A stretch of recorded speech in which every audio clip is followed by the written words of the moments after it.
I don't think you have any idea how fast I really am. I'm fast as fuck, boy.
Hello, hello, welcome in.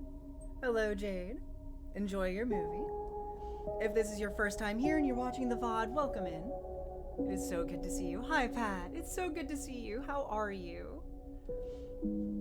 If this is your first time here, you're watching the VOD, welcome in. My name is Lucid Charm. I am a variety VTuber.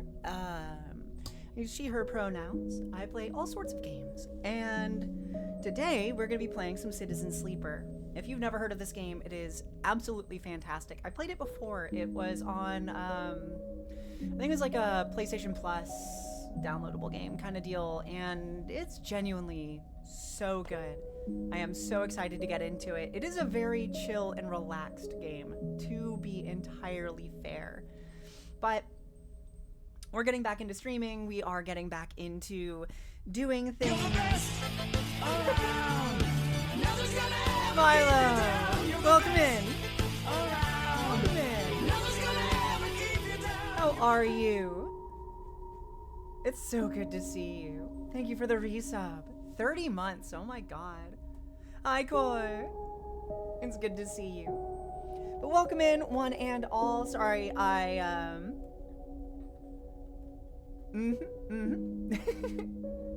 Absolutely a legend. Yep. My pronouns are the legend, actually. Cult leader. How are you all? It's so good to see you. Core. You sweetheart. But welcome in. Get comfy. Ooh. I'm so proud of you.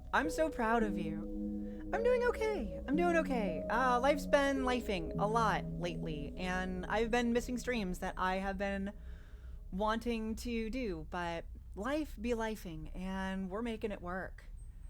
I give kiss because it's the closest to a nom redeem you have. True. We don't need people eating my bones. I only have so many. Life do be life and hard sometimes, but I mean, it's the hard times that get us to where we need to be, if that makes any sense at all.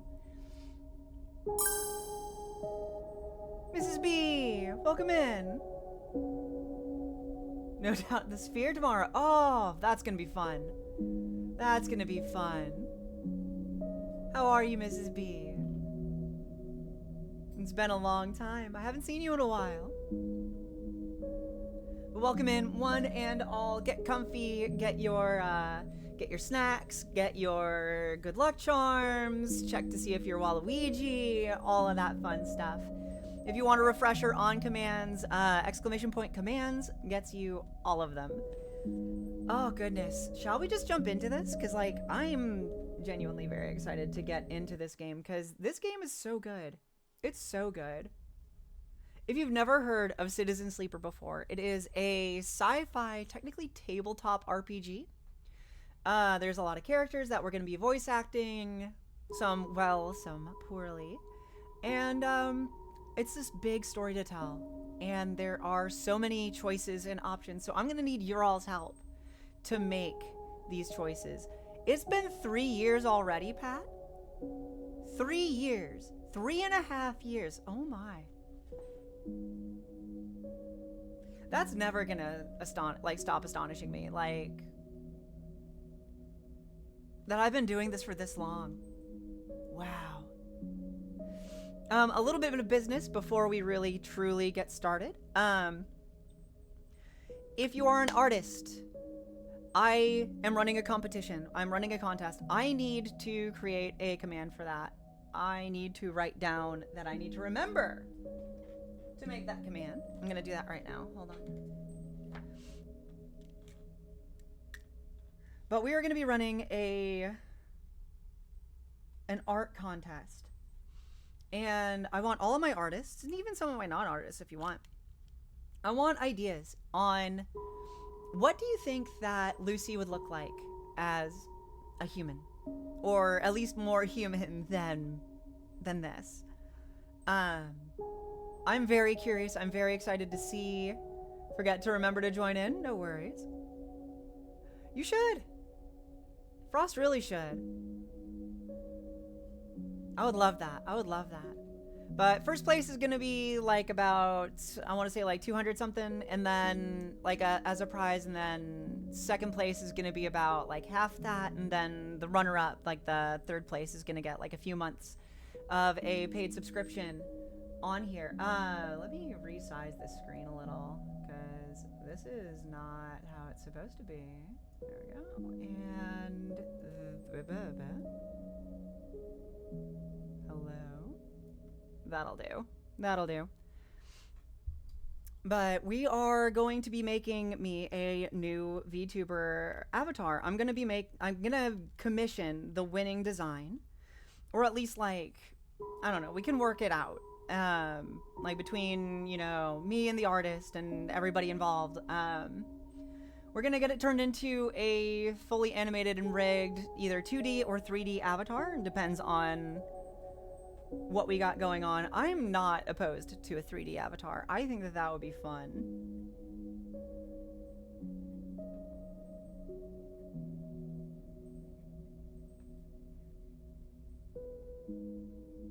Sorry, I just had to write that down real quick. Wifey is an artist. I have the cheat code. Use the cheat code. I would love to see what you all would imagine me as a human to be. I would be so thrilled to see what you all do. As I think should be the norm with situations like this, with contests like this, you own the art until I announce a winner and start to use it. The art will be your own until we come to an agreement. So, to anyone and everyone who is interested in entering, I thoroughly encourage you to enter.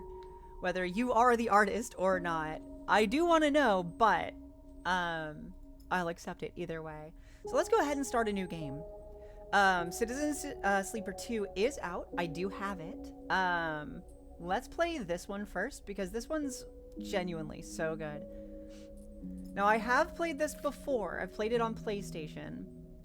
It is a fantastic game.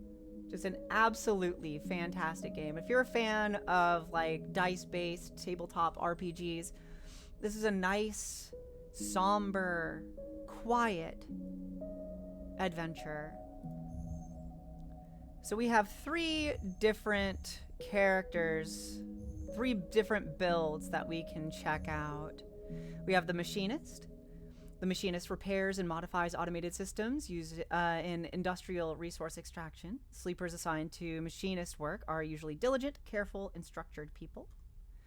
I don't think that's me. Actually, that is very me. I'm not going to lie to you. An operator works with drones and high-precision remote machines to perform complex tasks from a distance. Sleepers assigned to operator work are usually cerebral and precise people. You know, the art is delightful. It is genuinely so delicious. The lore in this game is so deep. Like, you might be like, oh, why are we playing a robot? There's a reason. There's a reason. Because this isn't a robot. This is a sleeper. It's a human consciousness in a robotic frame. Let's see, and then we have extractors who work on resource extraction, often in hard vacuum environments. Sleepers assigned to extractor work are often confident, self-sufficient, and have a high level of endurance. Now, technically, we can use any of these as a base. I'm really quite comfortable with the operator. With an increase in interface, but a detriment to endurance. Though, I wouldn't be opposed to extractor. All sleepers are androgynous, by the way. So which should we choose? I'm perfectly fine playing any of them. The extractor looks badass. I will let you know that there's not really a whole lot of combat. Combat's not really a thing that happens here. Though extractor looks like it could be fun. Should we do extractor?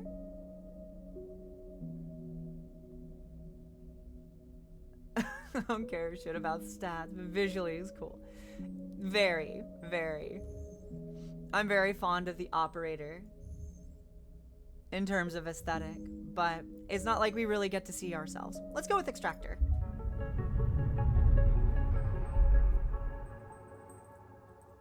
Tuck my bell away.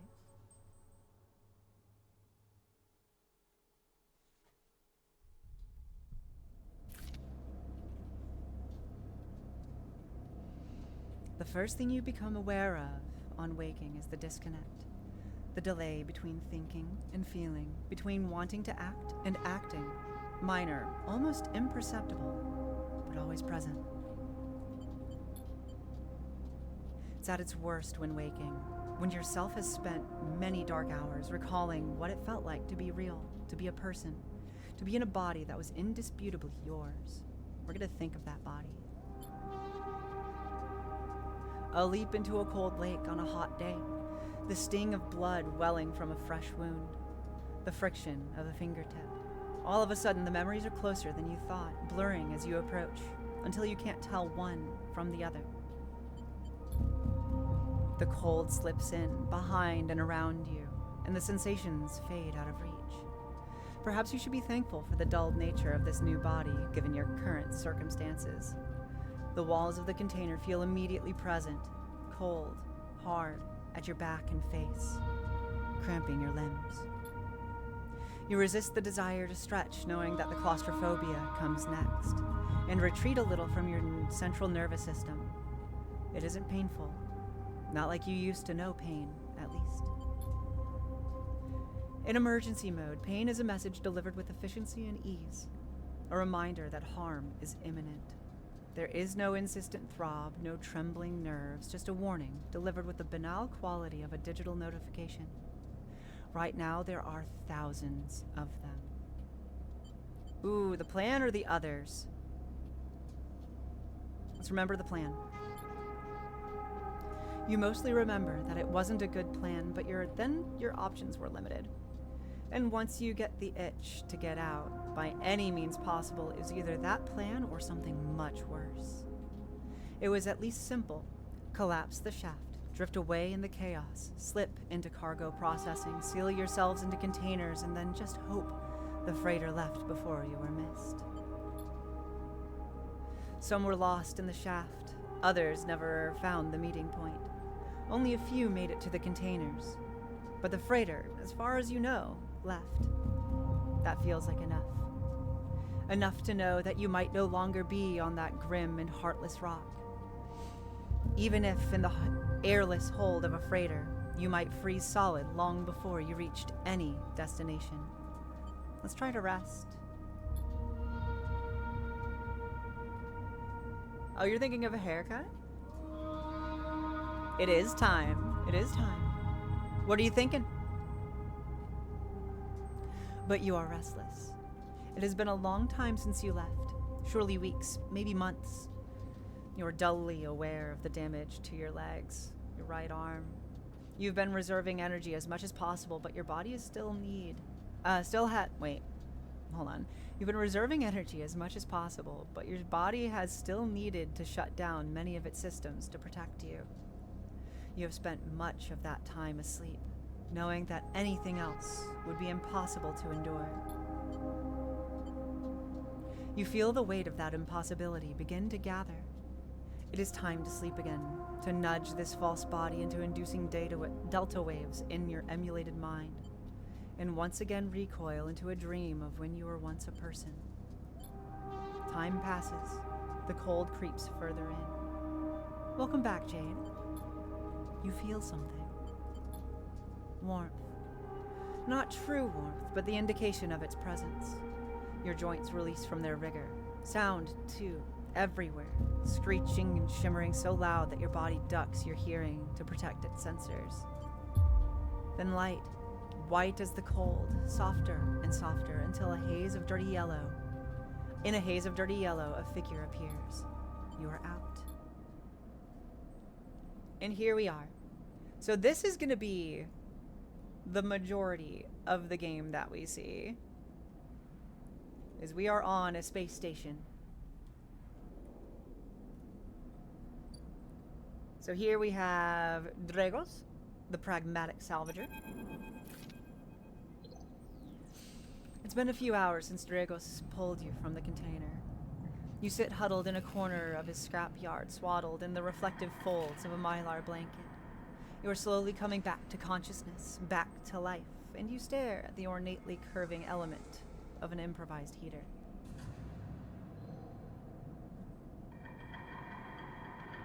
Smile like a baby, cried like a little girl. What was it?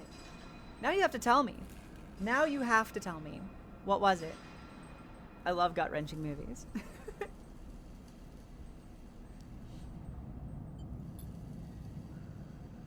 You are surrounded by angular, incoherent lumps of ships, some corroded beyond recognition, others still carrying glassy wounds along their edges where a plasma arc sliced them apart. As you trace their shapes with fogged eyes, you hear a voice. Ooh, I'll have to check that out.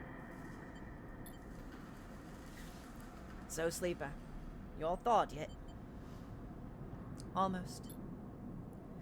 Never seen one of you come in like this. New frames must have had better perseverance in the sub-zero vac. Seen more than a few of you frozen solid to hold plates or inside outer locks in my time. They weren't so lucky. Dragos comes into focus, shrouded in makeshift tech, his head set with its glinting eyes, the mark of a drone operator.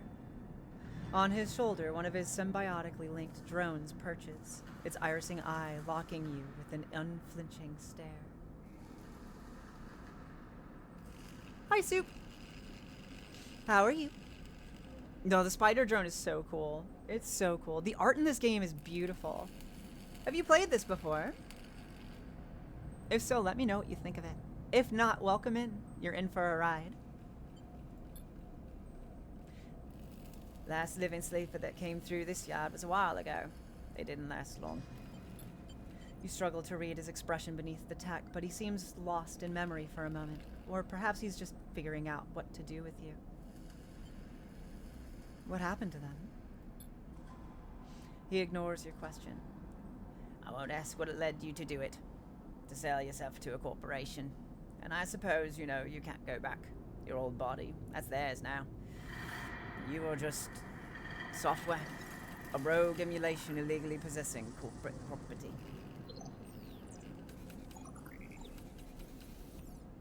I've played it before. Check the category because today is the game's anniversary. Really? Really? I've played it before on PlayStation. I bought it because it's on sale. And I've been wanting to play Citizen Sleeper 2. And it came in a bundle for about like $20. And I'm just super hyped, and I want to share this game with more people because genuinely it is such a good game. It's about a collective of different creatures divided by fear, caused by a tyrannical ruler, but they learn to see things from each other's perspectives. Oh, that sounds good. That sounds really good.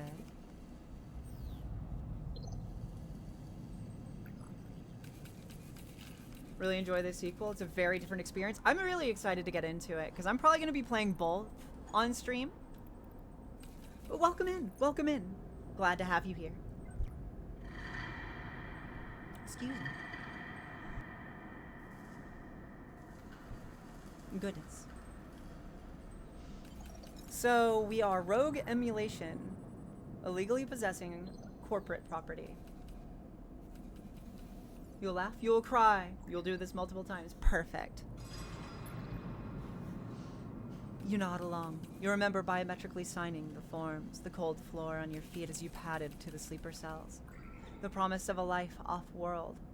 But as you do, you get the now familiar sensation that these aren't your memories. These are things you know, but not things you feel. You are no longer that person.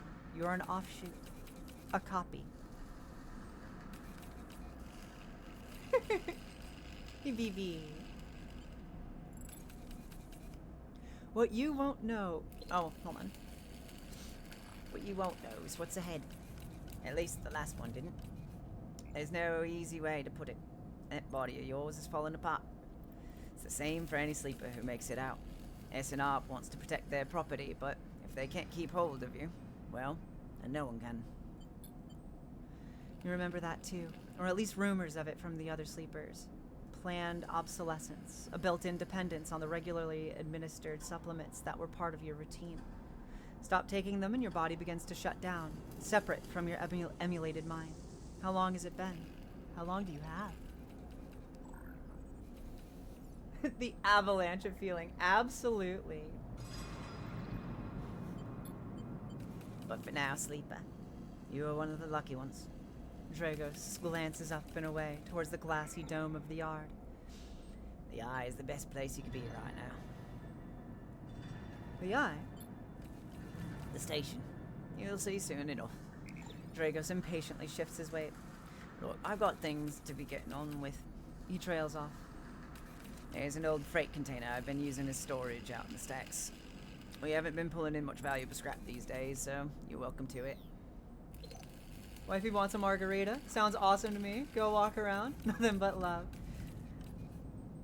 Absolutely. Always a joy and a pleasure to have you here. Always, always so lovely to hear from you. You and your wife go have fun. Go have fun. You're on vacation in Vegas. Go have fun. Lucid's orders. Cult leader's orders, okay? Okay? You better be having fun out there. I'll find you. I'll find you and I'll make you have fun. That sounds like quite a threat. Anyway. Something wells up inside of you. Emotion. Fatigue. You shakily get to your feet. Alright, you head on up there. You look like you need some rest. And with that, Drago stalks back to the racks, his drones already converging on a rusting hulk. Plasma flashes silhouetting his spindly figure as he returns to work. Yes. Yes, by popular demand, this is a cult. Hello, I am your lovely cult leader. We're starting to find me a new body. We actually have a contest going on. Where we are trying to figure out what I would look like as just straight up a human. Or goddess, or, you know, whatever. Just more human.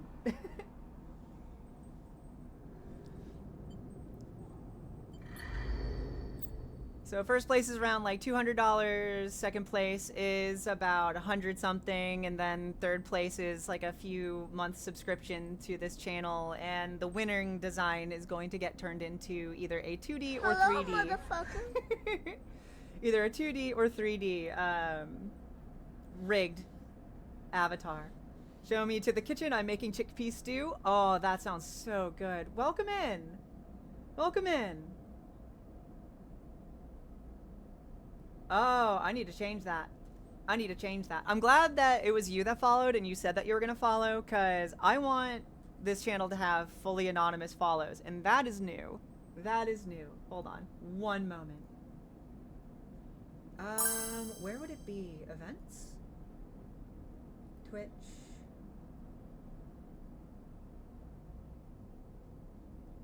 Let's see.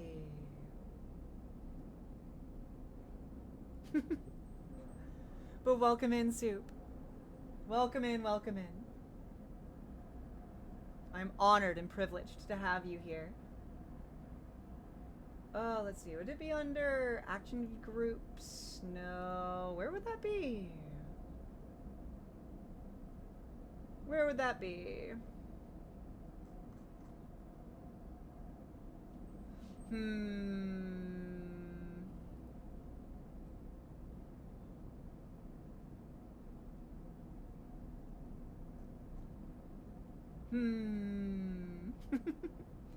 Super anonymous 3-year following, dude. Damn it, Pat.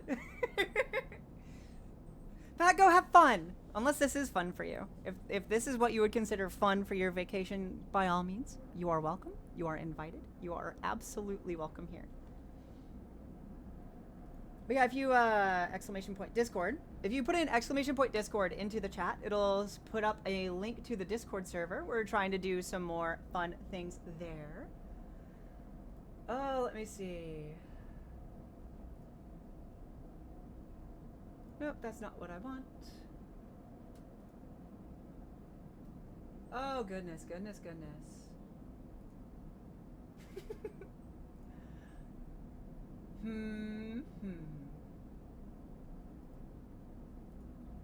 It's not what I'm looking for.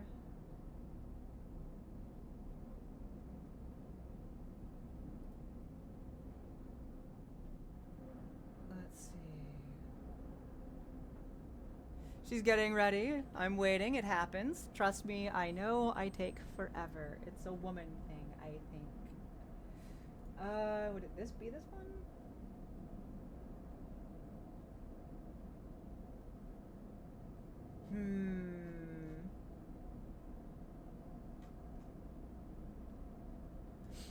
That sounds like a great idea. I will look for that later. I will look for that later. I'm gonna write down a note to look for that later.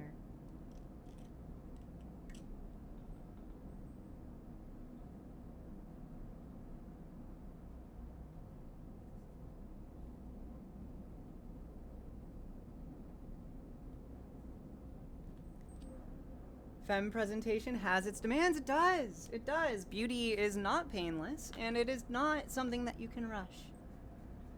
So, you know, it be how it be. Alright, so this is the tutorial, the introduction. Welcome to Erlin's Eye. Life on the Eye runs in cycles, during which you can talk to characters, explore areas of the station, and perform actions. At the end of each cycle, you need to head to your current home to rest. Resting will move time forward on the station. Head to the empty container location and rest and end the cycle now. Bye, Pat. Thank you for being here.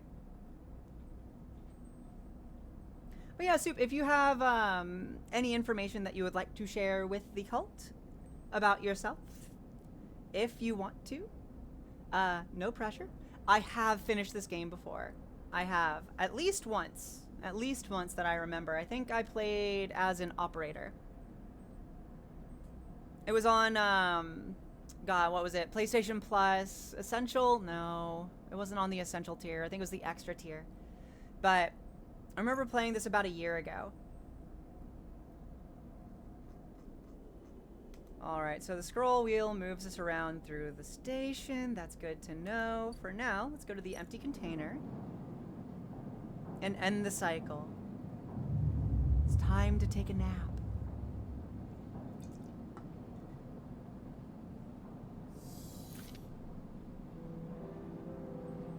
You wake curled up in the corner of the container and begin slowly assembling the world around you. After all this time, you still find this body, the one you awake in now, strange and disjointed. Its message is readable, but somehow wrong. You sit up, pulling the mylar blanket close against the cold. Well, let me see if I can... I think I can move my There we go. I'm over here now. Nope, that's not what I want. I want this one. Nope, not that one. This. Kind of smell What the? like a baka. Chief, a trans femme? Hell yeah. Learning more about gardening on my porch, and I've been cooking up big meals with herbs I'm growing. That sounds delightful. Welcome in. Welcome in. Oh, I'm so glad that you're here. I'm so glad that you found us. Found our little, sweet little cult on the internet, you know?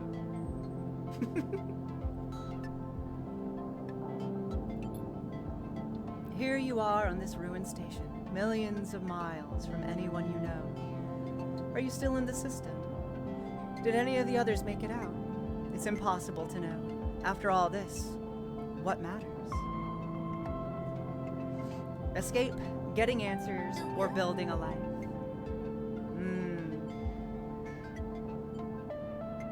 I want to say building a life.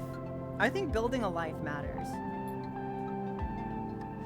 Maybe you did get lucky, finding yourself here. Maybe here, on the edge of everything, there's a life for you to build. But before you can build anything, you'll need to learn to survive. Let me turn down the audio on the game just a smidge. There we go. Maybe if you can do that, you can make a life for yourself. Dragos has left a few comforts in the container. The mylar blanket, the bedroll you slept on, a canister of water, a makeshift electric stove, and some faded sachets. Sachets? Sachets? I don't know. I swear I can speak English. Of some desiccated powder. Yo, same.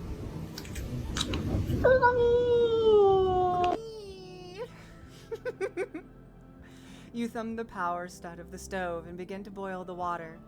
The contents of the sachets smell like damp wood, and you sprinkle them into the liquid. As the pungent smell washes over you, images from your restless sleep come back to you. A ring, like the station, but skeletal and ghostly. A web of threads pulling at your skin. A constellation of bright polygonal, how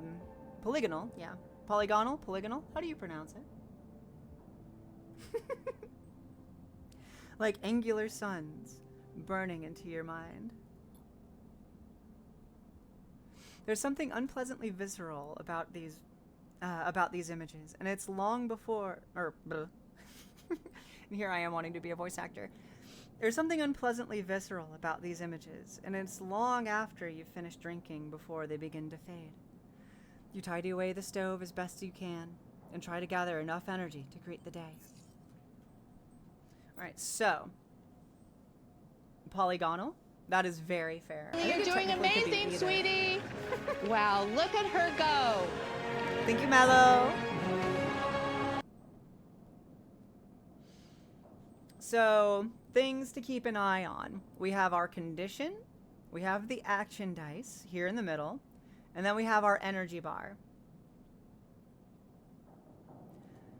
So, our condition determines or is it our energy bar? I think it's our condition, right? Your condition represents the current state of your artificial body. It depletes by one segment each cycle, but can also be damaged by violence, injury, or lack of food. If your condition bar empties, you will suffer a breakdown. You'll have to figure out how to recover your condition now that you no longer have access to corporate pharmaceuticals that were keeping you alive. Then we have our action dice. At the start of each cycle, you roll your action dice. These dice can be used to perform actions on the station. The number of dice rolled is based on your current condition. The worse your condition, the fewer dice you have. It's basically spoon theory, but like made playable. Let's see. Once you have used your dice, you cannot take any further actions and must rest to recover them, ending the current cycle. And then you have energy. You also need to eat to survive. This is represented by your energy bar. You can refill your energy bar by eating, but first you'll have to find somewhere to get food. Your energy depletes by 2 segments each cycle. If it becomes empty, you will be starving. When starving, energy loss becomes condition loss, and your condition will also deplete at double the rate per cycle. Die. It's a dice game. Alright.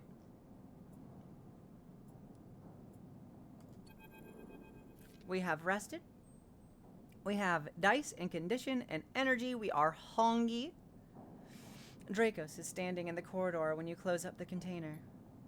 He's still wearing his headset in the harsh light of the corridor. Oh, and in the harsh light of the corridor, you realize that it is implanted. A drone sits on his shoulder, its cache of sensor eyes rapidly irising. How you feeling? We're okay. The drone chirps. Goodie.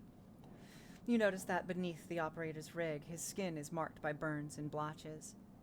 I know the container isn't much, but it'll keep you safe. He pauses. So, I'm not going to chit-chat too long. You well enough to work? Work? Look, I'll be honest with you, Sleeper. I didn't pull you out of that container out of the goodness of my heart. He looks away. At the yard, it's simple stuff. We hack these old hulls down, sell them off to the shipyards or the bright market dealers for cryo. Occasionally, we pull out some tech. Something with a bit more value. But most of what comes in is scrap. It's hard to find good ends here. But I figure as a sleeper, you'll be used to the manual labor. And, obviously, I'll slip you a few chits of commission based on what you turn up. Alright, got it. Totally noble. Totally. He shuffles his feet nervously. Look, I wouldn't usually do this. In my opinion, you'd be best suited moving on as quick as you can, and sleepers, well... He trails off. But things being the way that they are for me at the yard... He pauses. I need the help. Hooray! Our first microaggression. Alright, why? Things are a little tight, that's all. I owe a little cryo to a client here or there. He pauses, thinking of something else to add. Look, it's just come down to the yard. Just come down to the yard when you're feeling fresher. There's plenty to do. Alright, will do. He nods distractedly and turns and walks away. The drone hopping along ahead of him. See you later, he calls back. Looks like it's time to get to work. Alright, so we have our first job. Our first major task. So, I think we are playing as an extractor. I think. I already forgot.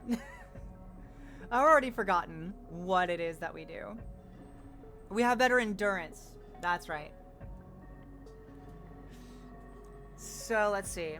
Actions are the primary way that you interact with the world of Citizen Sleeper. To perform an action, click and drag your chosen action dice to the slot.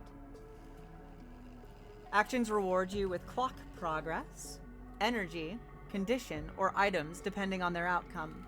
There are 3 types of outcome. You are used to endurance work, it seems. Yes, it's true. He's not wrong. So, yellow, positive. The action goes better than expected. Neutral, white. The action succeeds.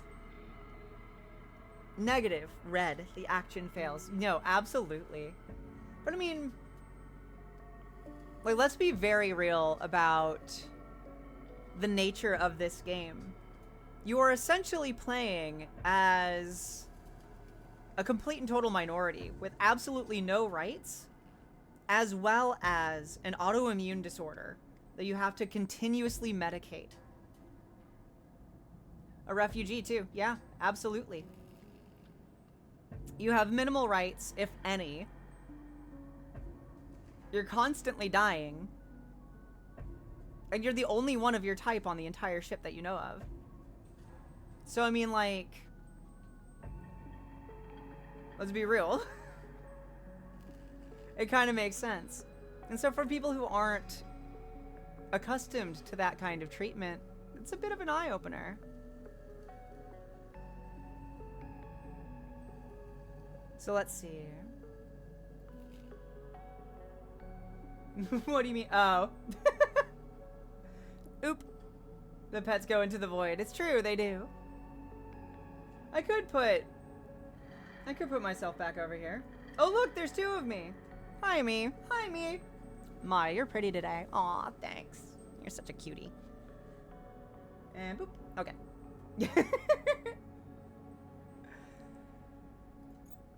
So let's see. Can't pet you because you're on the wrong side. I'm on the right side now. We're good. Let me just, like, I don't know, just bring myself. Nope, that's not me.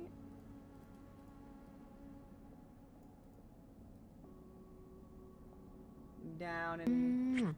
Perfect. Perfect, perfect. So, let's see.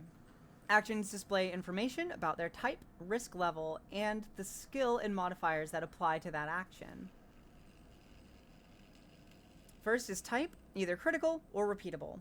Critical actions can only be performed once. 2, the risk. Either safe, risky, or dangerous. Safe, no loss of condition, energy, or cryo. Risky, negative outcome means cryo or energy loss. And danger, negative outcome means condition loss. Neutral outcome can mean cryo or energy loss. By the way, don't forget, exclamation point join if you would like to have a little fox ghost appear down at the bottom of the screen for yourself. Because we do have stream avatars.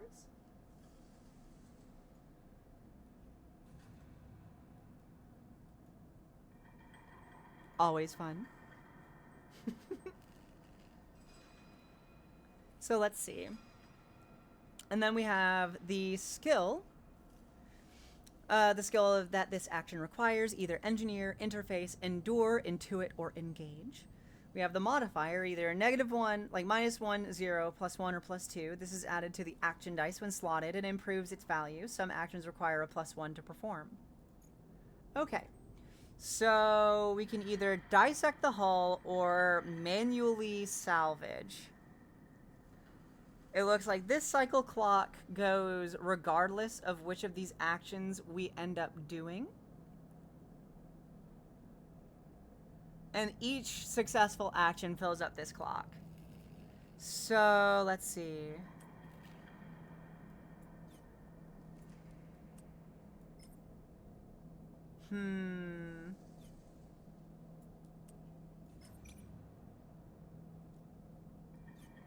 So that ends up neutral. Interesting, interesting, interesting. So let's do this action first. Awesome. Okay, so actions often progress clocks. Clocks are displayed below the actions that fill them, and they track your actions and how they affect the world. Filling a clock means something, good or bad, is about to happen. Some clocks, such as the one tracking Drago's debt, are cycle clocks. These clocks tick themselves once each cycle and can complete without player input. Any active cycle clocks will be displayed on the icon for that action. Good to know. Alright, so let's do some risky stuff. Some risky business. Good catch, Mrs. B. Okay, so drives and navigation. These are basically like quests, quest steps, all that good stuff. In Citizen Sleeper, you will unlock drives as you discover more about yourself and the world. Drives guide you in pursuing specific objectives, depending on which path you wish to take. You can track drives, and any tracked drive will place a yellow marker on locations that will help you pursue your goal. Access your drive menu via the arrow button at the top left of the screen. Boop. You are now free to explore Erlin's Eye and make a life for yourself here. Try tracking a drive to help you survive. Look for food to keep your energy up and a way to recover condition. Fill clocks and progress stories to find new opportunities. Remember to end cycle at your home when you are out of dice. There is a lot of reading, but I enjoy reading. And I've been thinking about doing some voice acting stuff and reading audiobooks for people and all that fun stuff. So it's good practice. It's really good practice.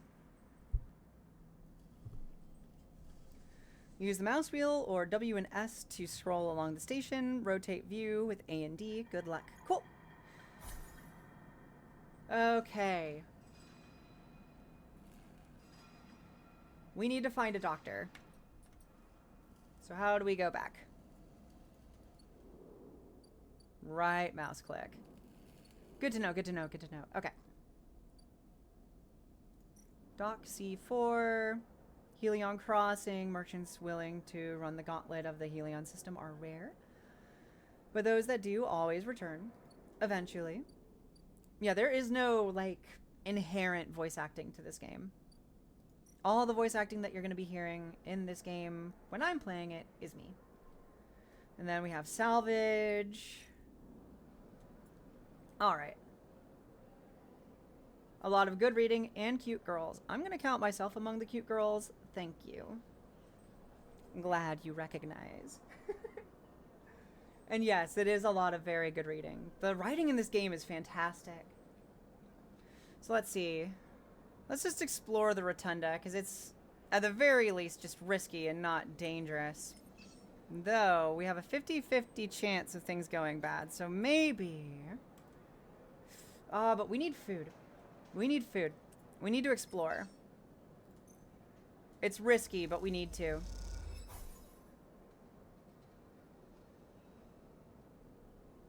I would love to hear it, because I probably actually agree. Cool. So we need one more dock watcher.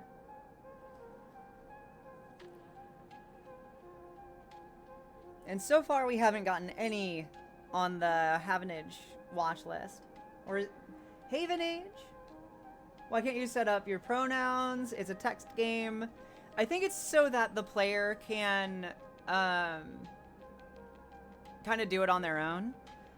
Also, I think it's to illustrate that, like, there is no canonical gender. Because if you were to be able to set your own pronouns, then... I don't know. That is a pretty decent gripe, though. That is a pretty decent gripe, I'm not gonna lie. You're not wrong. It is a text-based game.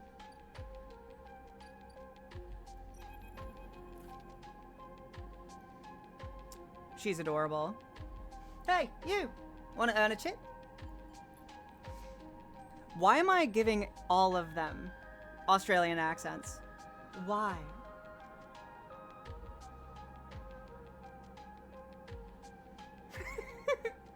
Ankita! Ankita stands beside a huge pile of tied together hull plates. She stretches out her back, her shoulders bulging beneath her flight suit. Yeah, make it two. Ankita laughs. This goddamn station, she sighs and pinches the bridge of her nose. Alright, come here then. Mommy, sorry, mommy, sorry, mommy. Mm-hmm. Mm-hmm. You cross the docking concourse as she begins to split the plating in two bundles. What is it with this place? She asks as she angrily lashes the massive plates together. Everyone wants their cut. She straightens up to an imposing height, her armor plates creaking, and looks you up and down. Or is it just that you all think I'm an easy mark? We all need to survive. Should I do the Australian? Should I? Should I make her Australian? She's a bit more rough and tumble than, like, soft and sultry.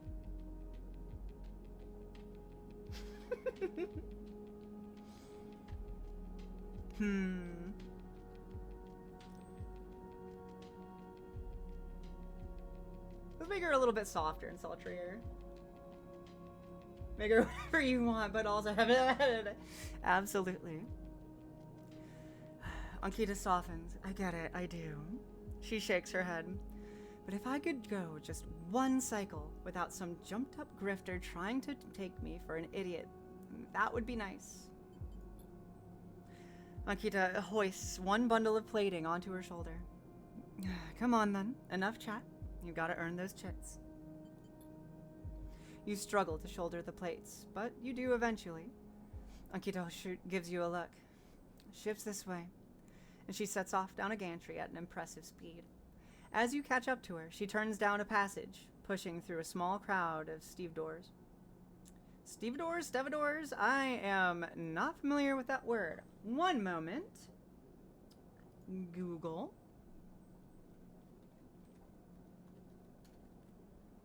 pronunciation of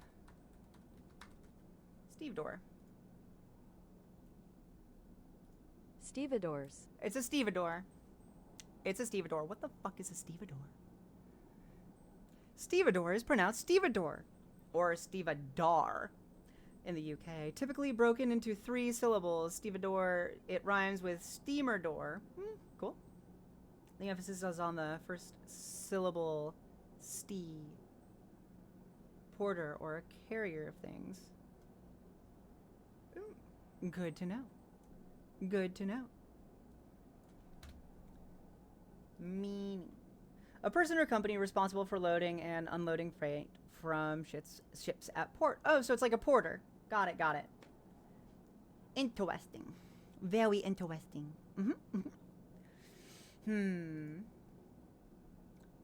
Let's see. So why are you doing all this yourself? You mean, why aren't I hiring all these good folk? She nods back to the stevedores. Stevedores. I've paid Havenage enough. They're currently rinsing me for the mooring. I can't vacate unless I've either fixed the ambergris or sell it off as scrap. Well, what's wrong with it? Alias! Oh my goodness. Oh my goodness gracious. How are you? How are you?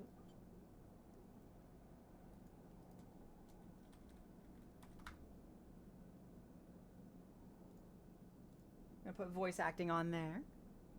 We are actually, believe it or not. We is. How are you?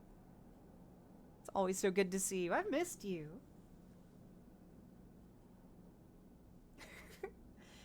It? Akita looks at you pointedly. Her.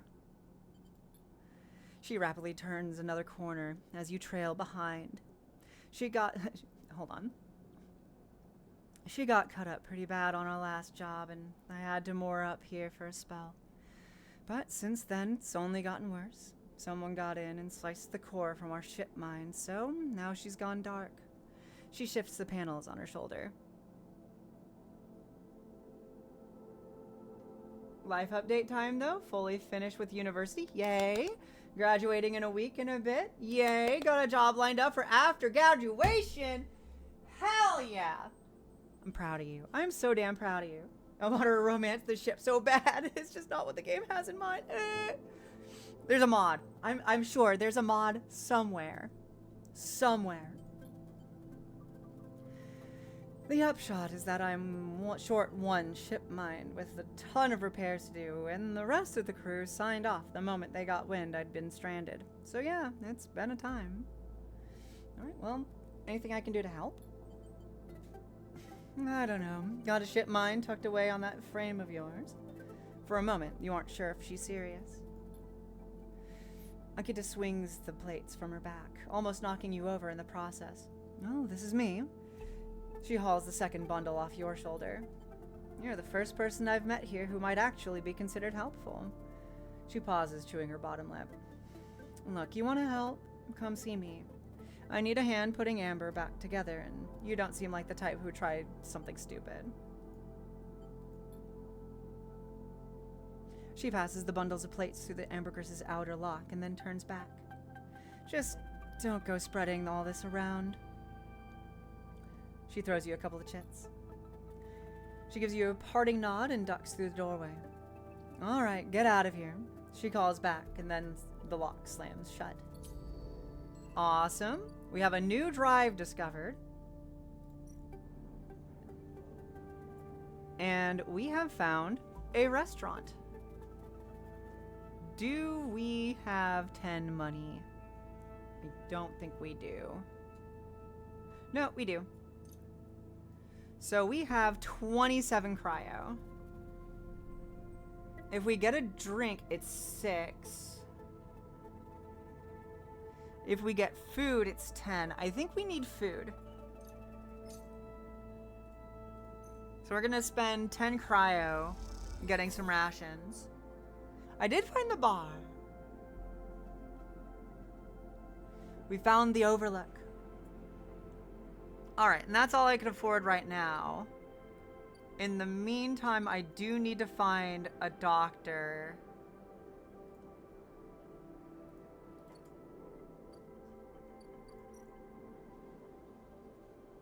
Okay. So the next day, I think we should explore the market, unless we get a really, really good roll, in which case we can just ask for directions. Proprietus is maybe my favorite NPC for this section of the eye. No, that's very fair. Strong, maybe. That is incredibly fair and incredibly real.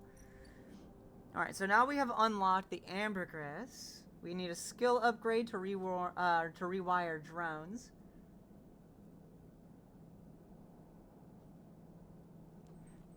Wait, so you've just been here quietly for my last 5 streams? Are you serious, Alias? Are you fucking serious? I fucking love you. You goofy goober. You absolute donk. I appreciate you so much. Alright, we need to get some honk shoes and some memes. So, where's home? There's home. Oh, we already have the perk Sunbathe. That's interesting. That's interesting. Okay. We're not going to be doing that. We are ending cycle.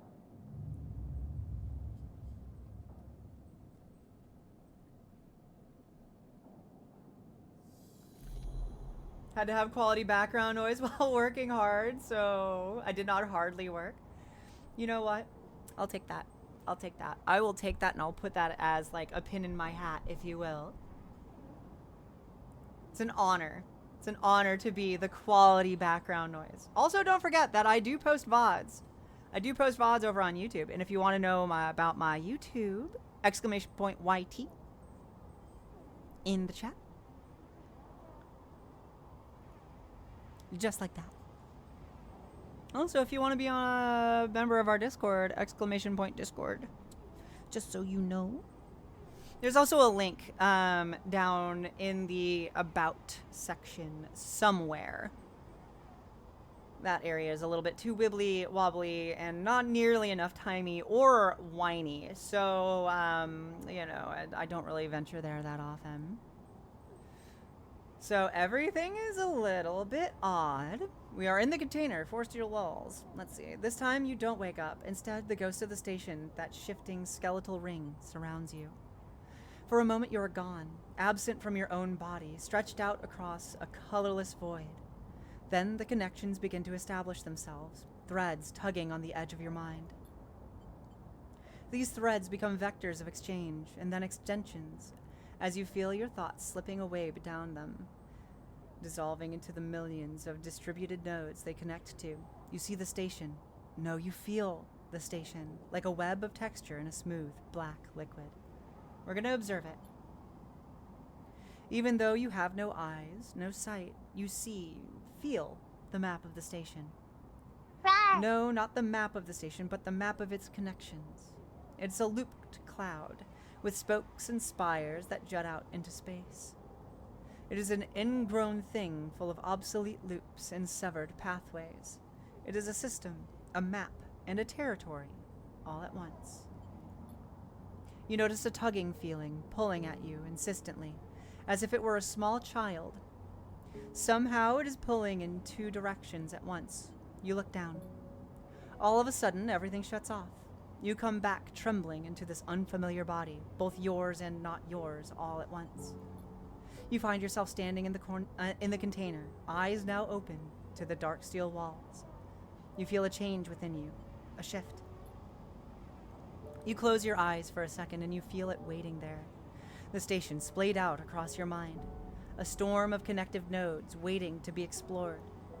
And then it's gone. Nothing to be sorry for.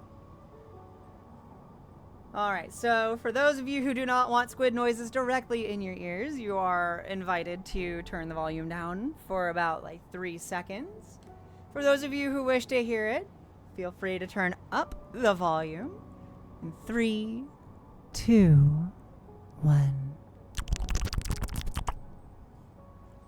This has been Squid Noises, brought to you by the one and only Lucid Charm. Thank you for your time.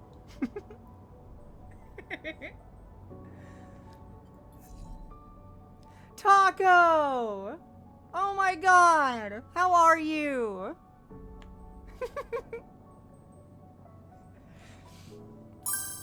Welcome in. Welcome in, welcome in. Perfect timing. Absolute perfect timing. I think I just broke soup. I think I just broke soup.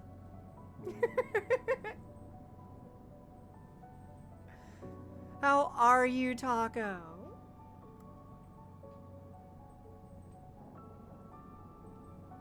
Alright, so we have 3 actions because we are currently fading. Our condition is a little bit low.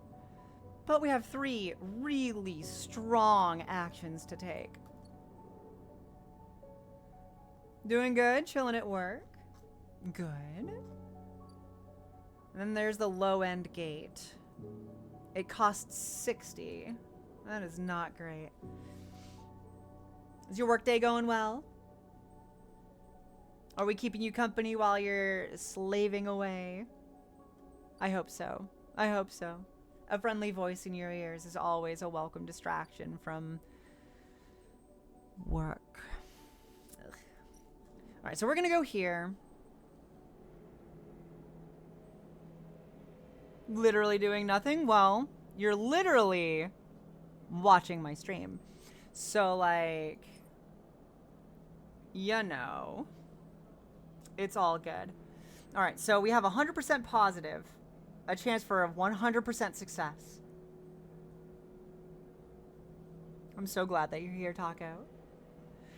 Why wander when there are hundreds of people that live and work within the Bright Market? All you need is the courage to approach them. Well, I found my courage. Bing. 3 points of local knowledge. This is a self-care checkpoint. Also, you're important and you matter. Thank you, thank you. For those of you who are not familiar with that delightful voice, that is the one and only Fox Dannison. Let me see.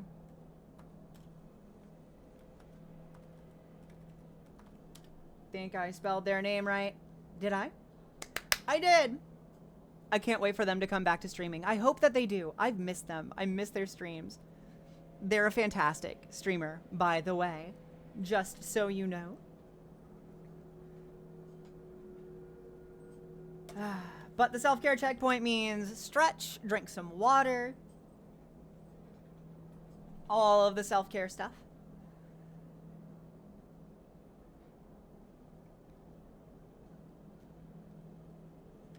Water. It's good. It's good.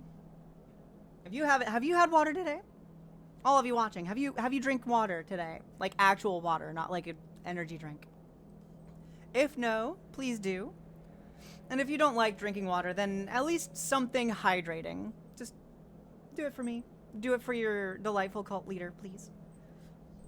Mellow. Mellow, is there something that you're trying to say? Is there something that you're trying to say? Do I need to go in there and make you drink water?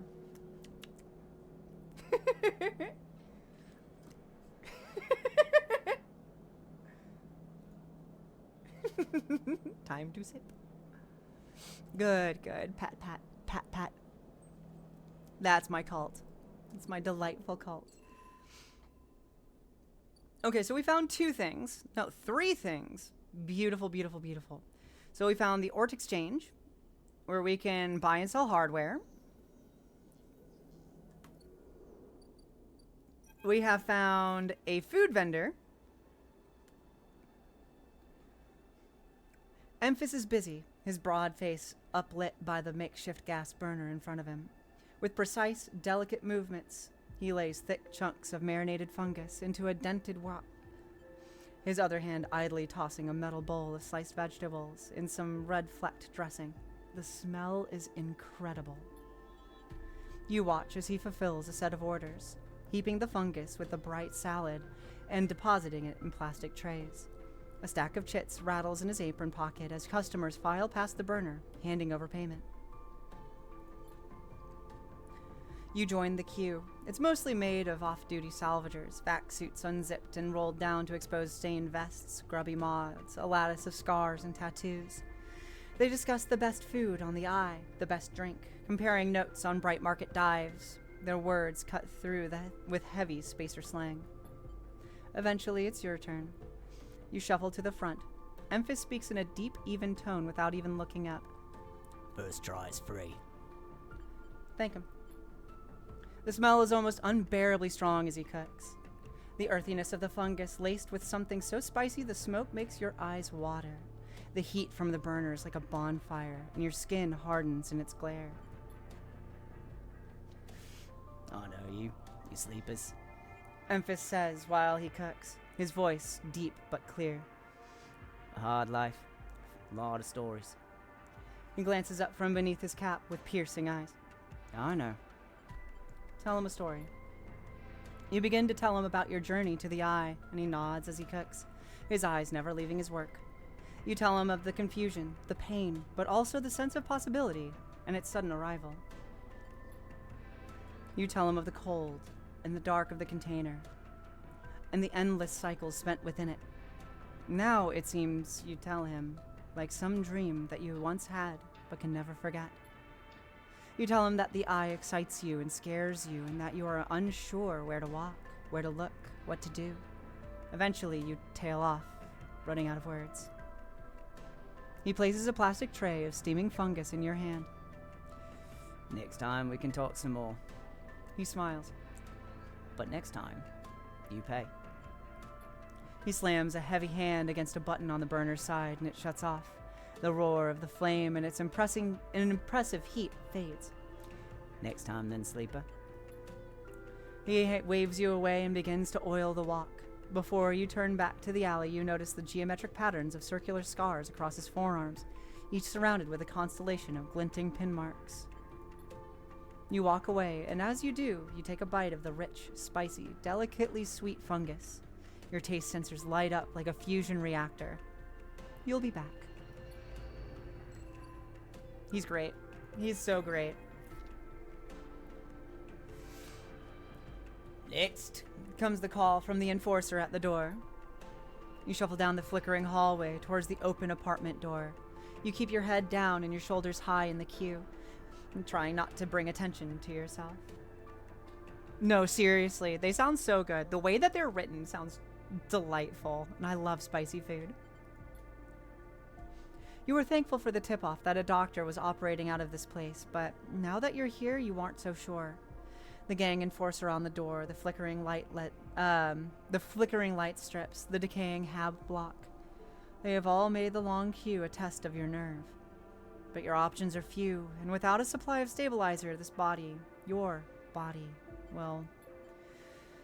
You suppress a shiver and shuffle toward the front of the queue. You try to find something to distract yourself. Let's look inside. You lean against the doorframe and look into the apartment. The entryway is dark, punctuated by the green indicators of stacks of sealed containers. You lean in and see amber light filtering through a far doorway, screened with plastic sheeting, beyond which blurred shapes move. The slap of the enforcer's palm against the doorway jerks you awake. Wait your turn, he growls. After a few moments, a figure pushes through the doorway, and you catch a distant voice. Send the next one in, Toshiro. The enforcer jerks his head, and you slip inside, passing through the dark entryway and pushing through the plastic sheeting on the far door. The room beyond is bathed in warm light. A floor-to-ceiling transparent panel gives a full view of the bright market's sealed roof and the buzzing traffic above. And for a moment, you are transfixed by the motion.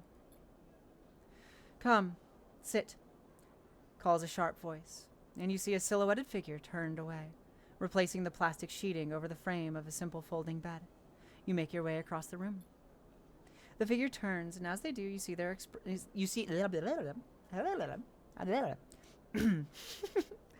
figure turns, and as they do, you see an expression of confusion flash across their features. They open their mouth You knew. They open their mouth as if to speak. They blink, and then quickly regain their composure. Please, sit. They gesture to the bed, and then turn to an open case of tools on the table. You sit. Sabine turns, a compact diagnostic scanner of some kind in their hand. They hold it to their eye. Remain still, please. Their tone is clipped and businesslike. You stare ahead, still dazed from their expression when you first entered. Fear, recognition, sadness, unmistakably etched across their face. How long have you been on the station?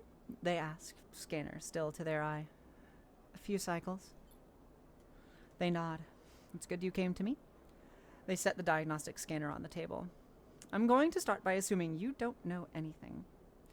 They take your arm and roll up your sleeve, inspecting your synthetic skin. Your body is dying. They say it without ceremony, without drama, but not without empathy. Hessenarp doesn't like to see its proprietary technology let loose, to prevent bodies like yours, frames as they call them, from being stolen, repurposed, or, in your case, escaping. They built in a process of so-called planned obsolescence. Frames decay rapidly when not regularly injected with stabilizer, one which Hessenarp remains the sole producer of. They look up. Sound familiar? Yes. Good. That may help. They swap to your other arm, running some thin metal device over your skin. You feel your forearm tremble. I'm sorry, Sabine says, and you are unsure if they mean for the cold touch of the metal or everything else. Emulations like you, sleepers as most people know you, aren't classified as people in any of the surrogate systems. You have no rights, no status. They focus hard on the inspection of your arm, and Hessenarp has no reason to release stabilizer into the market. Sabine looks up as if to apologize again, but they stop themselves. I know little of this is of use to you. They turn away, disassembling the metal instrument and cleaning it. Silence fills the room as Sabine works, and then the silence gives way to tension. You stare at their back, willing them to say something. Anything. Sabine turns to face you. I may be able to help. They sigh, and you see the darkness under their eyes, hear the fatigue in their voice. They gesture to the door. You saw Toshiro outside. You nod. He works for my benefactor, Yadigan. They are influential in the lowland. They give me the space to work, run the door, and take the profits. At the same time, I have to fix up their enforcers, tend to their implants, sew up their wounds. They look away. But Yadigan has connections. Smugglers from the Star Ward Belt. Mercenaries working for the corporations on Ember. If they can source the stabilizer, maybe you'll have a better chance. Sabine sets down their slate, their notes complete. This is dangerous. And it'll be expensive. But I think we can do it. Why help me? Sabine walks away to the window, their face dappled by the shadows of passing drones. Let's just see if this works first. I'll let you know when I have a lead. No, they really are. They really are. You nod and leave, Sabine still staring out, unmoving. When you reach the lower level of the market, you look back up through the panels of the roof to see if you can see their face, but the room looks dark against the lights of the market. You duck your head and walk off into the crowd. Okay.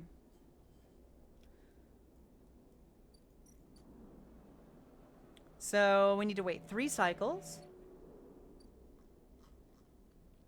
Let's do some work. We are fully fed. Let's do some work.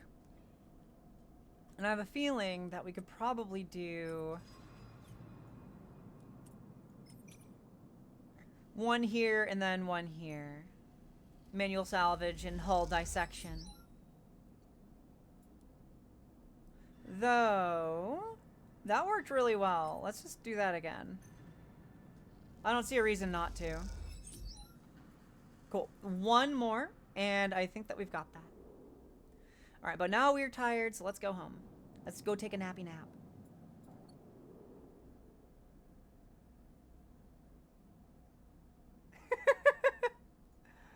Oh, you wanna... Oh, hold on. Round 1. Fight! A battle royale. Alright, let's see.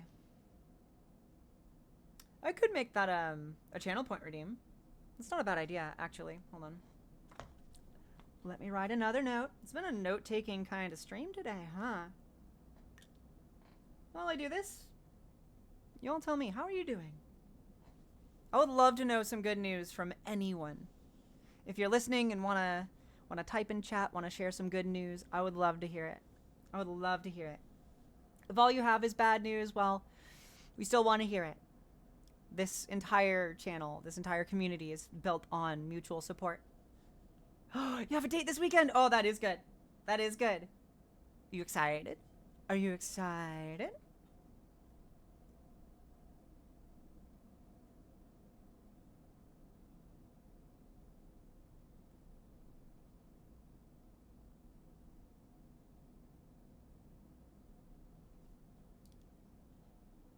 Look at me out here winning battle royales. Look at me go. Ooh. I love a good pizza date. I love a good pizza date. Rigged, I know. That sounds so good. That sounds so good.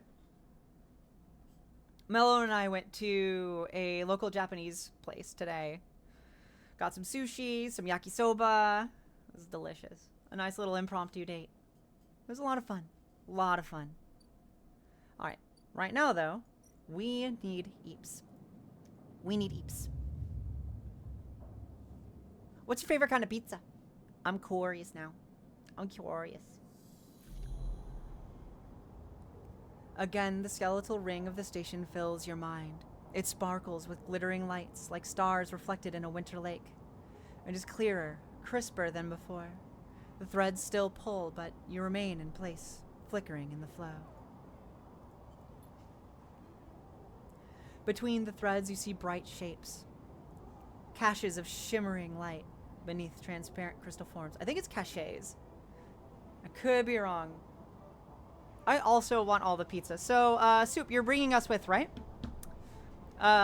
Just group date?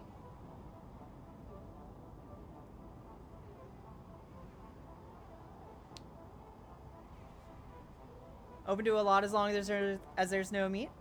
Very fair. Are you vegetarian? No judgment whatsoever.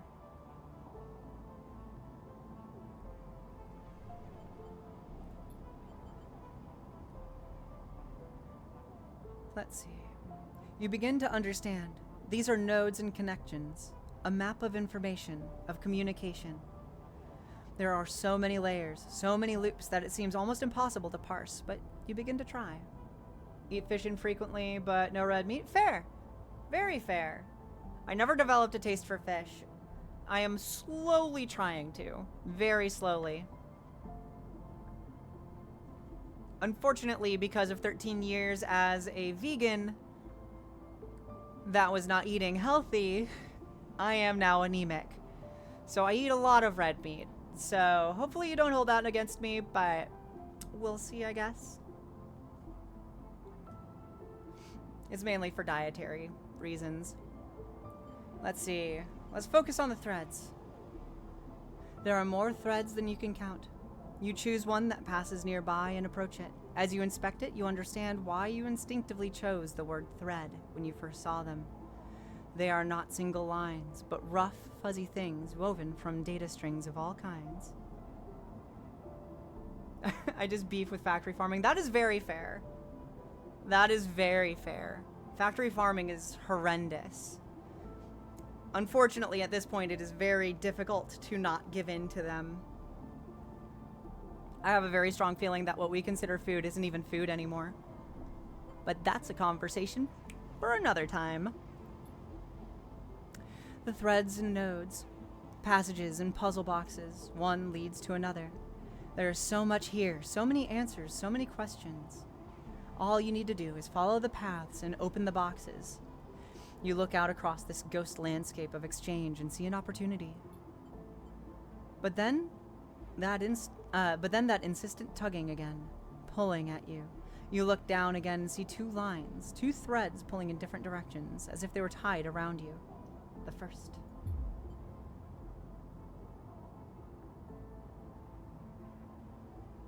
Hello? What do you mean, hello? What's up, Mrs. B? I will say, I do love me some tofu, and it has been a long time since I've had any. Hey, Mello, we're gonna have tofu one of these days, just so you know. I will cook for you. It's not like I don't usually cook for you, to be fair. You don't hear anything? Interesting. Can you all hear me? Am I audible?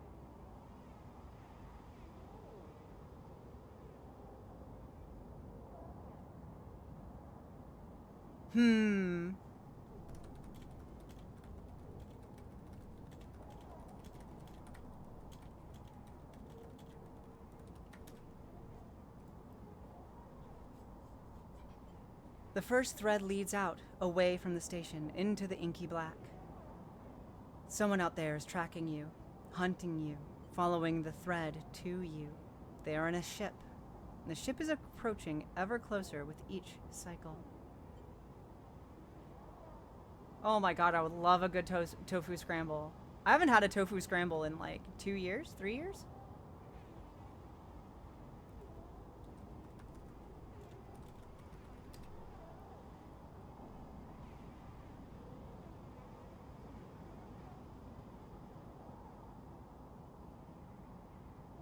I actually, thinking about it, even though I eat eggs now, I ate more tofu than I do eat eggs now.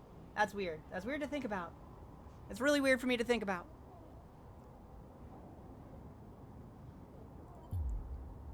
The second thread leads in, pulling deep into the station. Your gaze follows it, and this time you see something, a sphere shimmering above a strange, angular body. A pulse shoots out from it, passing over you like a torch beam, testing you, tasting you. You open your eyes. Time is short. It might. I mean, it's just decent to eat. Yay.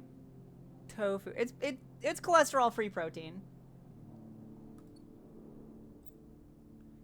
And good. It's good. You just haven't had it cooked right. You just haven't had it cooked right. So, tutorial, the cloud. Something has changed inside of you. You can now access the data cloud in the eye, a network of decaying protocols and data caches. While there, you can use dice and items to access systems and extract data, but be careful. These networks are old and strange. Click the I button at the top of the screen to toggle this view on and off. Beautiful, beautiful, beautiful. Cheat, make it tasty. Absolutely. I don't have an air fryer. The way that I would do tofu, usually, would be to press the block, cut into slabs, and then press the slabs, and then basically coat them in garlic powder, onion powder, smoked paprika, cayenne pepper, salt and pepper, and then pan fry each slice, like front and back, and it goes really good on a sandwich. Like a tofu bagel sandwich is to die for.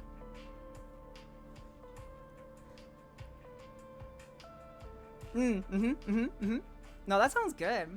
That sounds really good. Real good on a bagel, Sammy. Absolutely. Listen, Soup, we're talking the same language. We love food. We love food on this channel. Food is good. All right, so we need to wait for Sabine. We need to do some work. Food, good. Food equal good. That is the entire equation. All right. Can we do work for you? We can. I think I want to finish doing some work for Dragos. Yeah. No, maybe. Yes, no, maybe so. That's risky. We still have time to finish that one.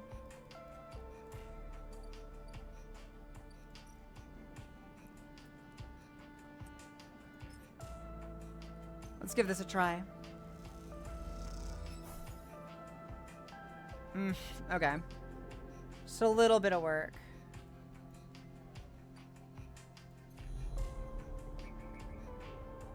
Keynode. We need a 3 for this. Okay. So, data actions. Data actions allow you to extract data from the networks of the eye. They work like dice actions, but in order to unlock them, you must match your dice to the one displayed on the right of the action. If you have a +1 or +2 modifier in the interface skill, you will be given more possible dice to match. You can use any dice that matches the dice displayed. Once unlocked, the data can be extracted.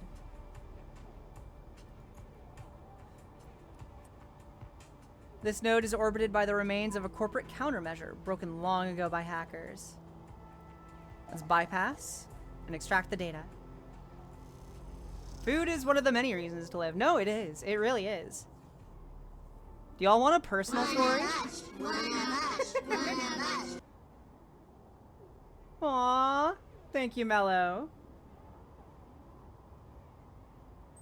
Congratulations to Sketchy Smudge for winning that one. Y'all want to hear a personal story?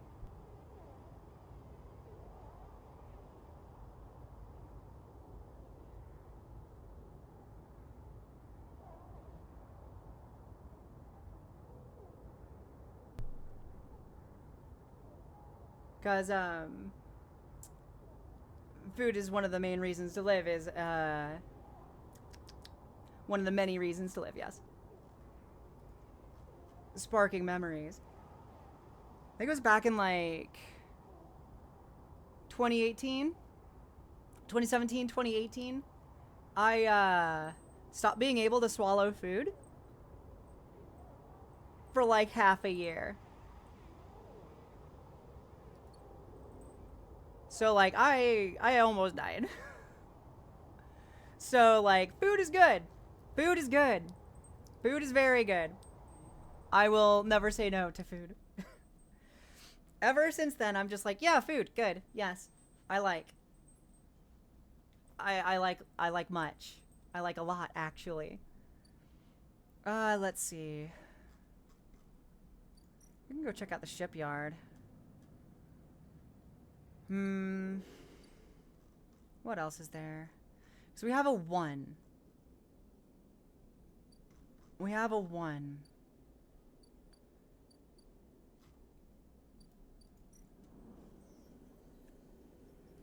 And we don't have any components to sell. I don't think that I want to sell components anyway.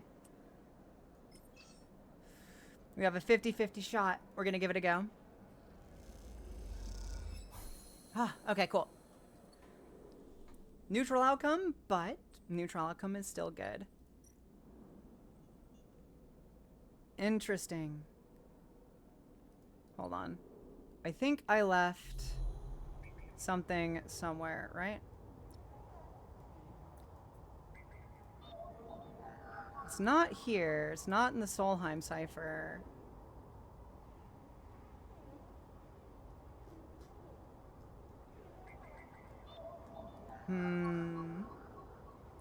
Happy story. I was making more of my chickpea tomato stew.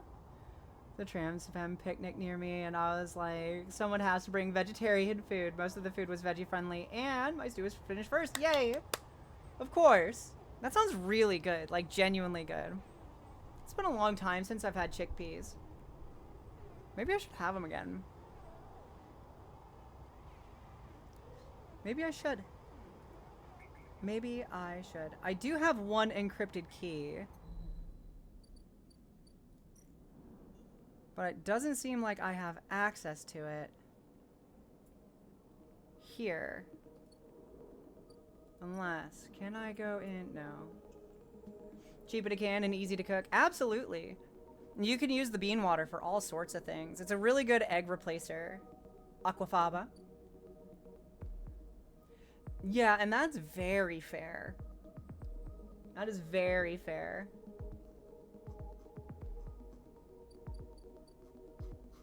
Alright, it doesn't look like there's anything else that we can do right now.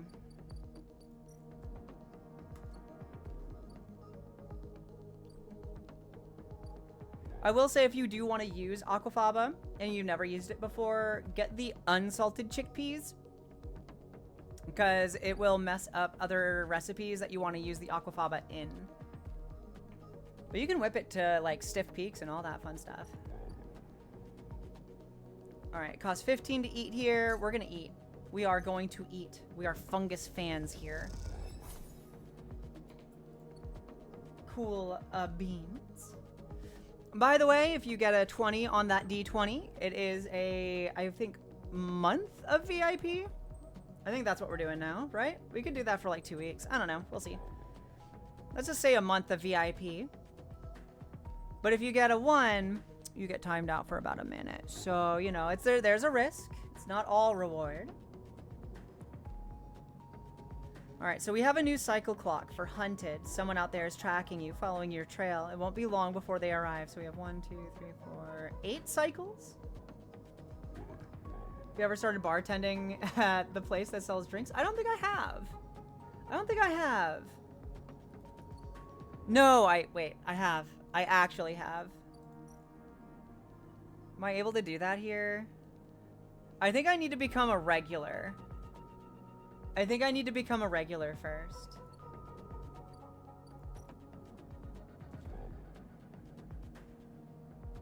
Nice little question. Yeah. Yep.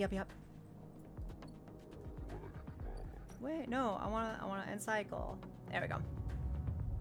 There we go.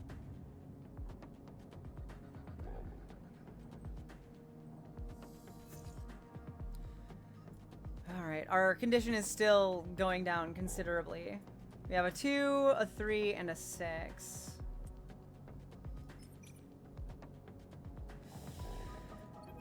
We're gonna need all the dice that we can get. As you close up, a voice echoes down the corridor towards you. Sleeper, wait up. Turn. Oh, it's Fang. Fang is coming down the corridor towards you, a wonky grin on his broad face. Hey, glad I caught you. Do I know you? He grins. You do now. He puts a hand on your arm. I've seen you hanging around. Just wanted to chat. You staying in that thing? He nods back to the container, shaking his head. Rough. It could be hard to get a start on the edge. Or in the eye. He looks away down the passage. What was it old Erlin said? The eye opens for us all. Nice idea, but, well, not always very practical. He glances back at you. We do our best, but it isn't easy. This fucking guy! Come here, you rat! This fucking guy. We do our best. We? You pass together into the main walkway. Avenage. We're all one dysfunctional family. Fang puts an arm around you. I'm not part of the security branch, though. Don't worry. I'm with systems. Havenage? Think of us as an administrative association for the eye.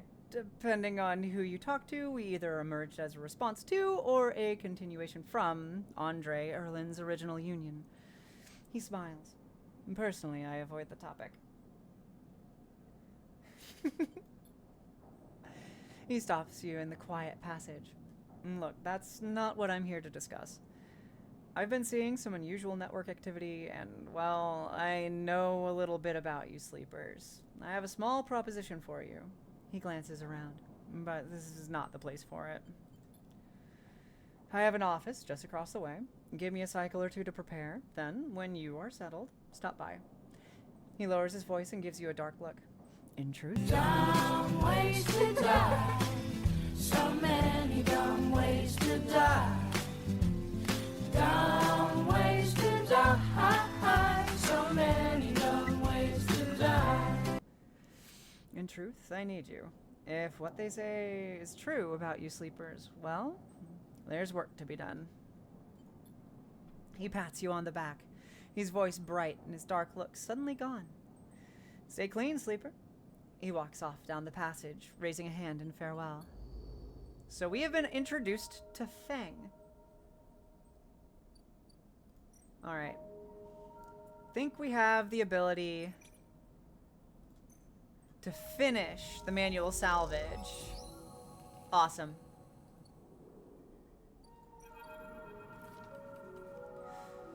You arrive into a buzz of activity at the yard. Red, blinking lights flash across a vast, dark shape suspended below the dome. They flicker across scorched hull plates and bent structures, spilling from holes in the twisted shape. The cutter is huge and has been torn apart in some violent encounter. Thank you, Mrs. B. She's a beauty, isn't she? Drago stands to the side, focused on the hulking ship as it's lowered into the yard. She is. I should thank you. This place was on its last legs when you turned up. Now look at this. The ship descends slowly, its interior visible through multiple hull breaches. You struggle to gather the same enthusiasm as Dragos for this monstrous craft. You can't help but think of what became of its crew.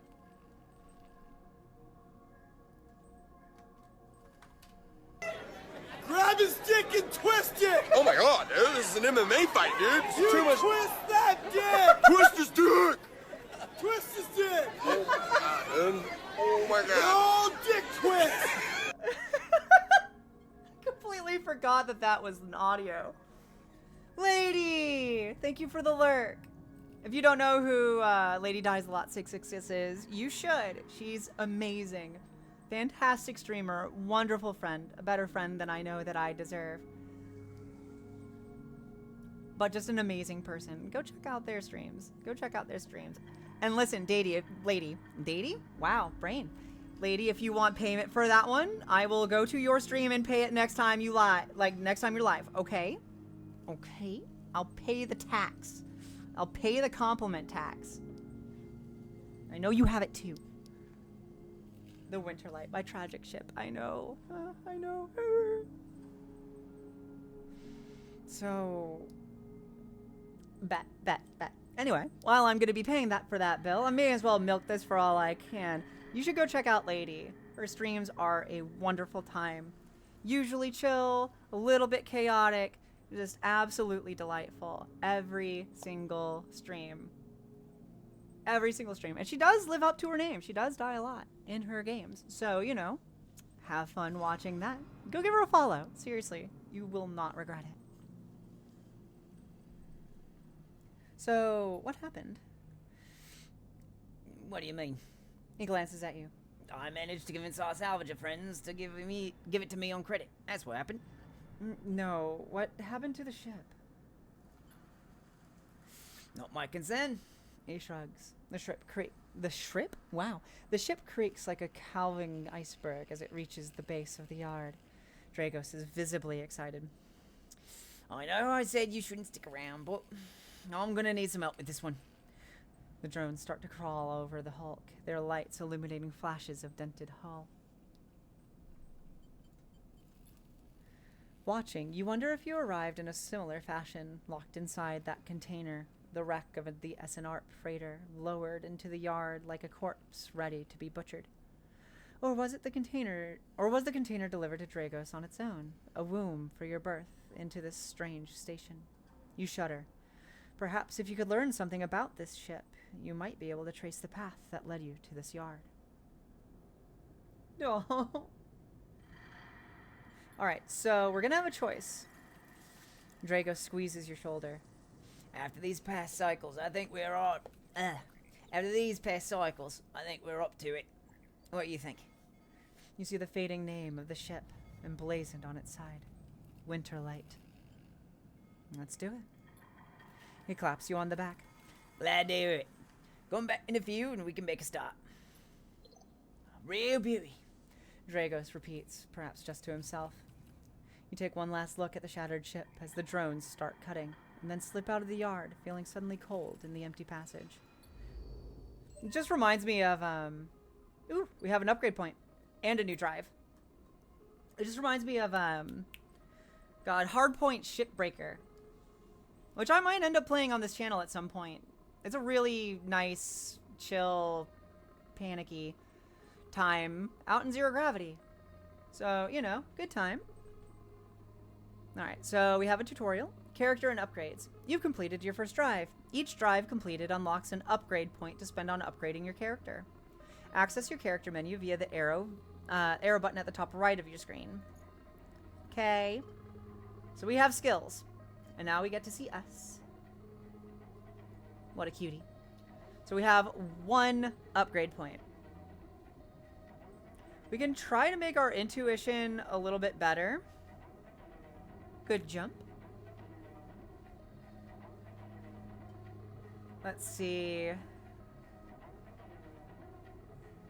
We could technically upgrade Endure, though I think we need 2 for that. Yeah, we need 2 upgrade points to upgrade Endure.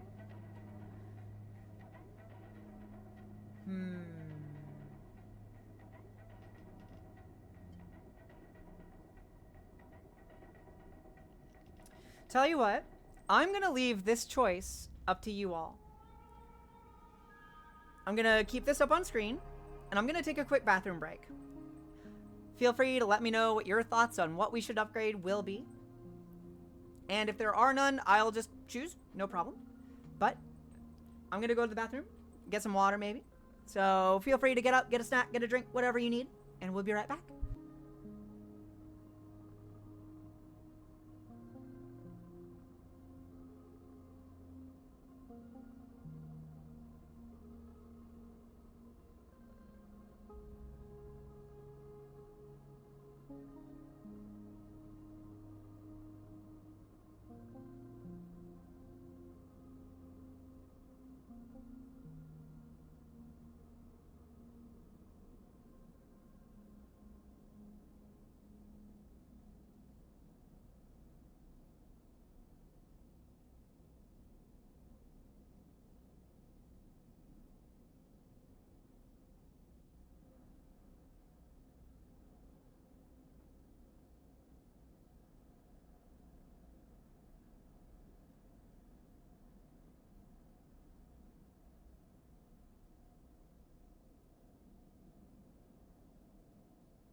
Okay, I am back.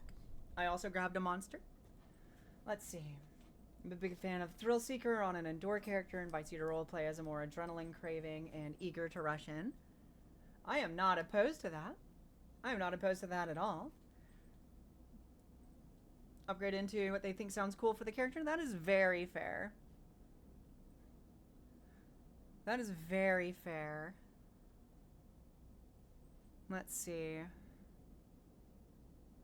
Efficient Extractor, I think, might actually work really well here. Because this, as a first upgrade, would give us stuff. Especially if we do a lot of engineer stuff. But we're also doing Endure, so... Thrill Seeker's not a bad idea. I'm not opposed to Thrill Seeker. I don't think I've ever actually taken Thrill Seeker, to be honest.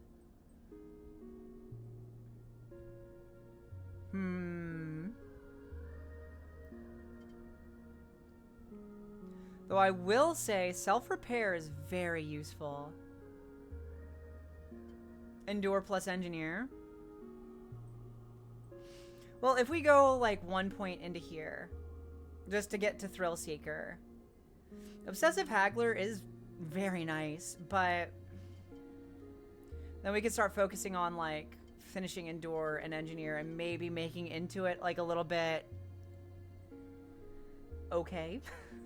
Because instant karma is very useful. I think we are gonna take... Oh, Lord. Maybe it is time to try. I think you're right. I think you're right. Let's do it.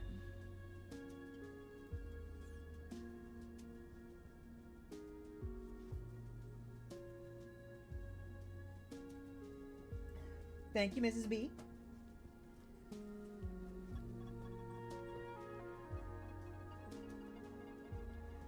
All right, we've got one more cycle until this finishes out. Let's go get some food.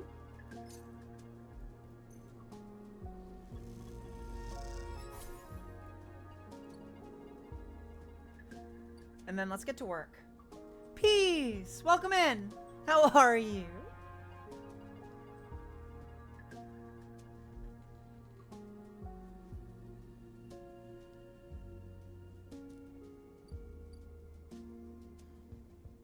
Ooh, congratulations. How was your day?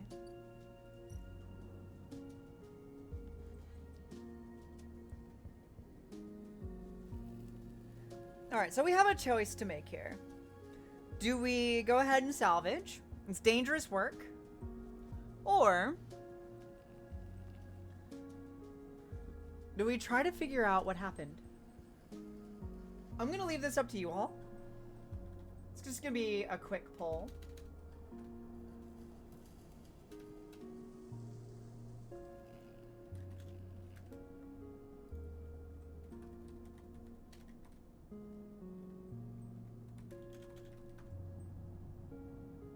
For just a minute. If you're watching actively, feel free to go put in a vote. Everybody gets one. Busier than yesterday, but yesterday was slow for a Monday. Very fair. Very, very fair. Mondays are often very slow. Well, I guess it depends on like the industry, but still. Go vote. What should we do? I'm inclined to investigate, but at the same time, I am fine with whichever we end up doing.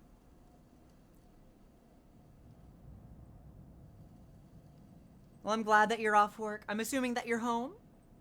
Are you comfy? Do you have food? Have you eaten? Do I need to cook you something? I'd cook you something if I could. I would absolutely cook you all something if I could. Monday is my busiest day because I don't run on weekends. Ah, okay, good. Good, good, good. Pat, pat. Pat, pat. Good. I'm glad. Investigate. Okay. So we're going to forensic trawl this. It's a 50-50 shot on a 1. Alright, +1 yard clearance. That's not great. What would I cook? Well, knowing that I would probably cook multiple dishes simply because vegetarians and vegans exist and are in this community. Some of my favorite dishes to prepare usually include beef or pork. I cook a lot of meat, to be fair.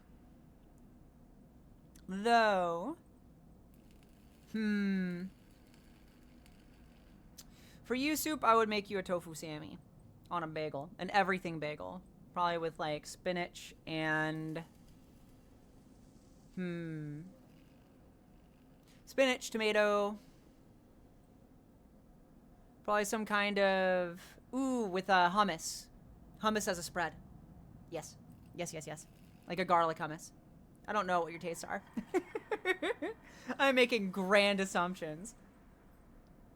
For people that eat meat, I would probably like make chili or sloppy joe. I make a mean sloppy joe. Actually, a vegan sloppy joe. I know vegan sloppy joe. It's essentially the same recipe. It's just you would use a vegan Worcestershire sauce and you would use TVP instead of ground beef.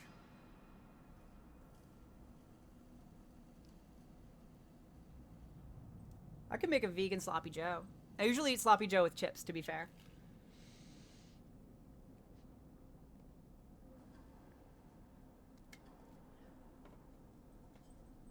Let's see. Let's give this forensic trawl another go.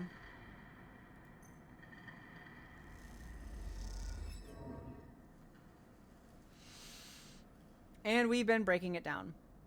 That's not great. That's not great. Okay. Well, we worked. We got no money. So let's rest. Let's rest.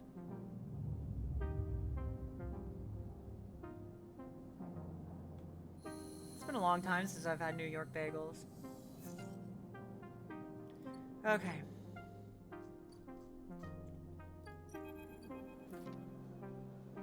The first thing you see on entering is the glint of Toshiro's implants, like a cat's eyes in the dark of the corridor. He nods you in as you arrive at Sabine's door. The entryway is still dark, and you push through the sheeting into the surgery.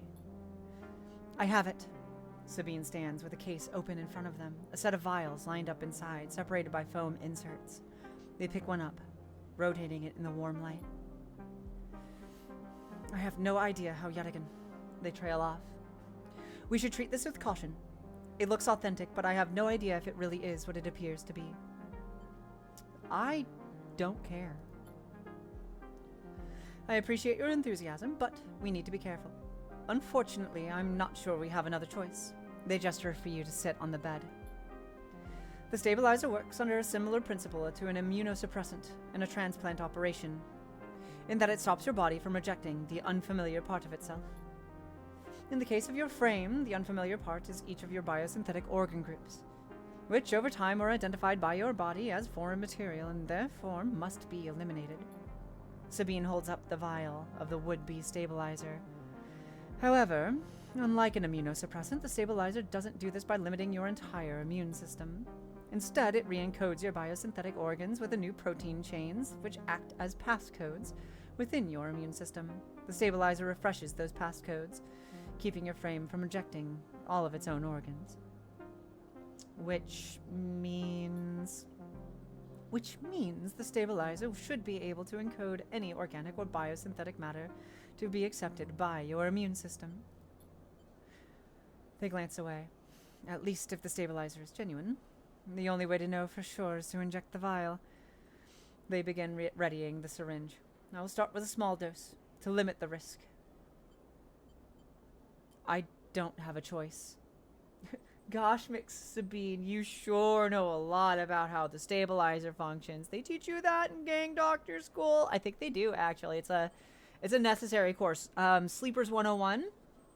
Actually, I think it's technically like a 201 kind of course. Maybe even like a 405 kind of deal. I think you were right. Sabine cracks the glass neck of the stabilizer vial and uses a syringe to extract a fraction of the liquid. They tap the syringe and you watch as if any sign might emerge from the clear liquid. You barely feel the needle, your frame registering the initial injection, but with little response. A sensation begins to spread from the sight, a fizzing, trembling wave that disperses through your arm with incredible speed.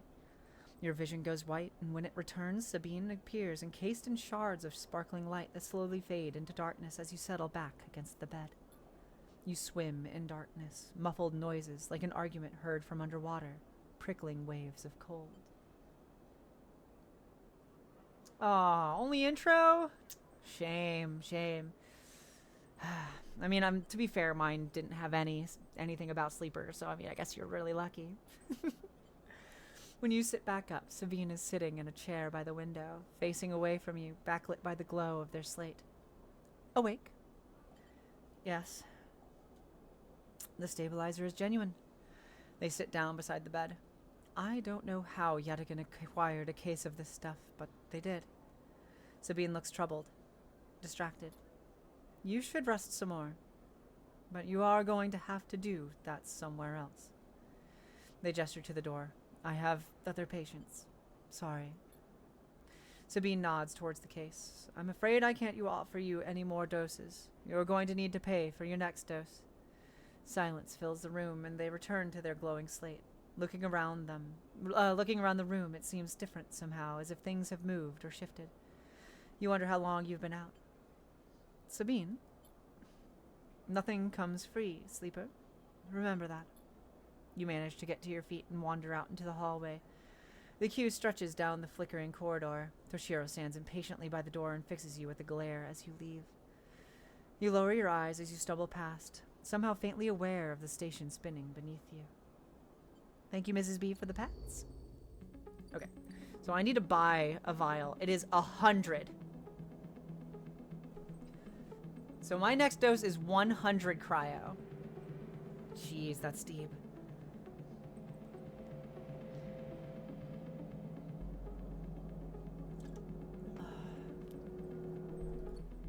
Okay. I think today we're not going to eat because we didn't get paid yet for the work that we've done. Our rolls aren't really that good.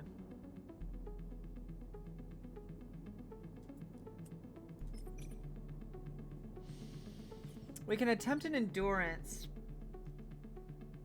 Oh, Fang. Right, I forgot all about him. Sleeper. Fang catches your attention as you approach the Havenage building, leaning against the bay door to the side of the entrance. You approach. Easier to come in this way. Security, all that. He gives you a look. You know. He slams a button and the bay creaks open, blinking lights in the dark behind it. You follow Fang inside. Truth be told, I don't spend much time upstairs. This is where I work. The door hisses as it closes behind you. The bay is filled with pieces of hardware, all rigged up to generators and diagnostic slates and things you don't recognize that glow with blue screen light. There is a chorus of hums that blends into a single wave of static, filling the dark corners of the room.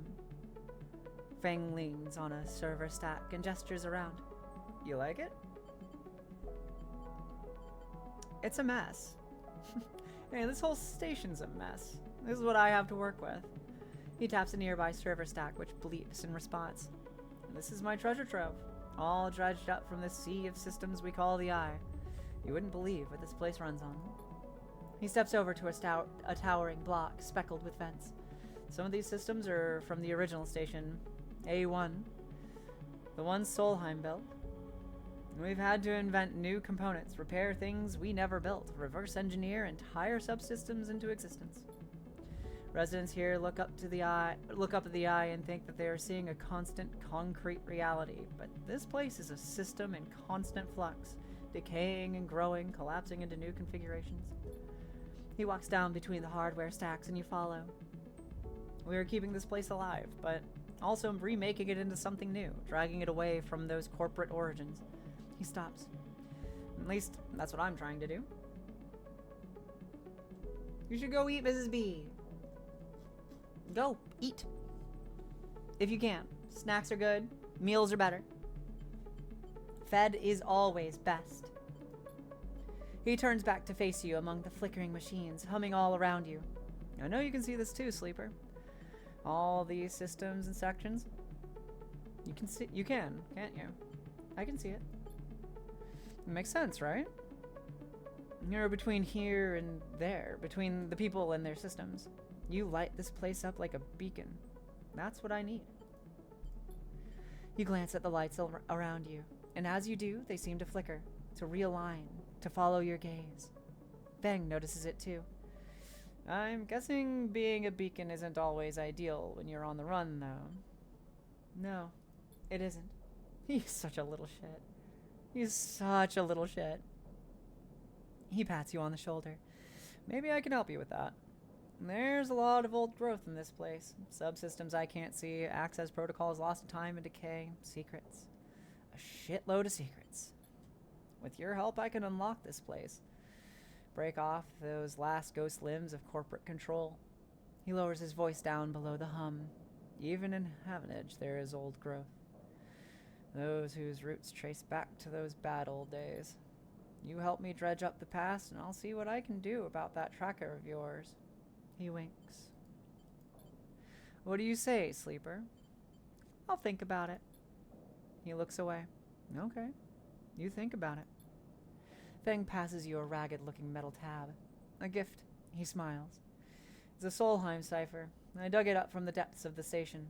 Slot that into any old network gate, and you'll be able to pull out all kinds of secrets from the nodes inside. He walks you back to the front of the bay. So, if you come across anything while you're thinking, maybe bring it in.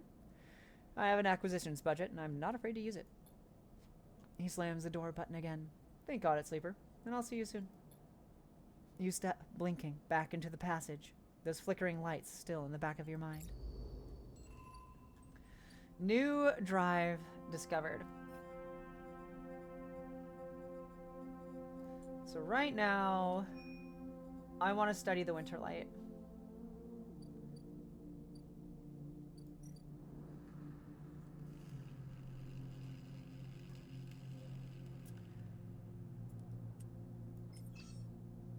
But we don't really have good rolls.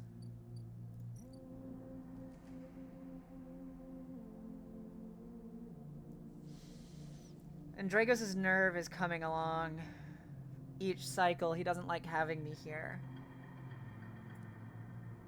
Let's try to do some work. See what we can find. Okay, we got +1 on Winterlight.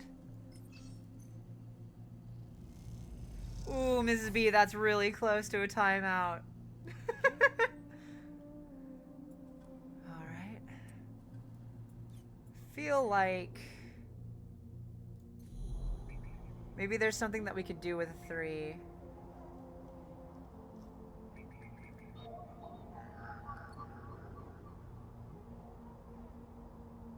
Oof, an 8. 14's pretty high for a first roll.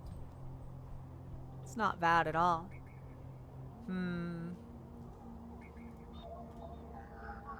I can use the Solheim cipher here. Let's do it. Gate S7 access. Good. I wonder if we'll find Waluigi today. If so, that's going to be amazing. I invite you all to try. 5%, jeez. Only 5% Waluigi. Who knew? There's a little bit of Waluigi in all of us.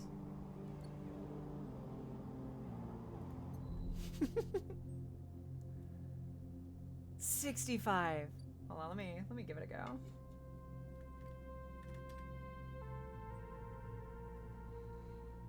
$60. Couldn't have been 69. Come on. That would have been nice. 45.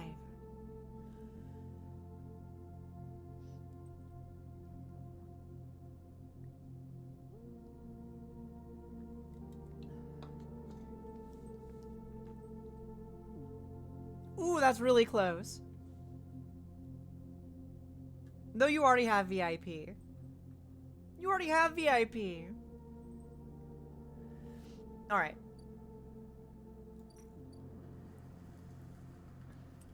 Let's work on the Winterlight. Let's see if we can get some work done. Damn. Okay. Let's go take a nap. It's nap time. Don't even know what we're rolling for. So if you get a 20, you get, I think it's like, what, 2 weeks? A month of the VIP in this channel? Which really doesn't do anything except for give you a little badge next to your name that makes you look very important as a person.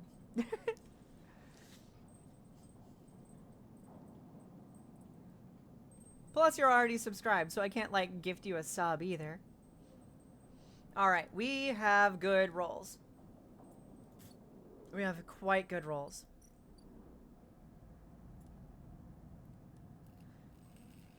So let's use this 6 and this 4 in the forensic trawl. See if we can get what we're going for here. Damn. Okay. Anything? Good. Alright. We have a 2 and 2 1s. And we have 1 scrap component. We still only have 17 money. So we need a way to make money. Let's get some food. Yep, that gives us 3 food. Good, good, good, good. Right now...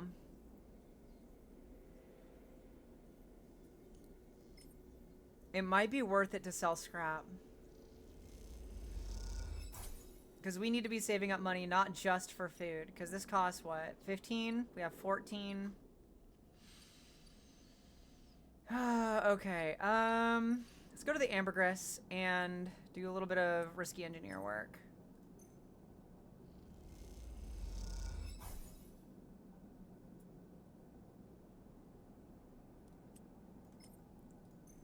It's all 50-50s. Let's see if we win it. Damn. I'm usually pretty lucky. Good. Okay.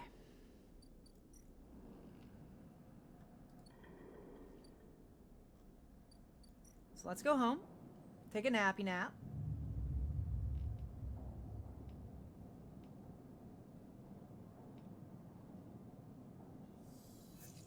We are hungry. So let's go buy some rations. Because it costs 10. That'll leave us 4. Okay. That'll keep us going for now. We have some pretty decent rolls. So let's go use them.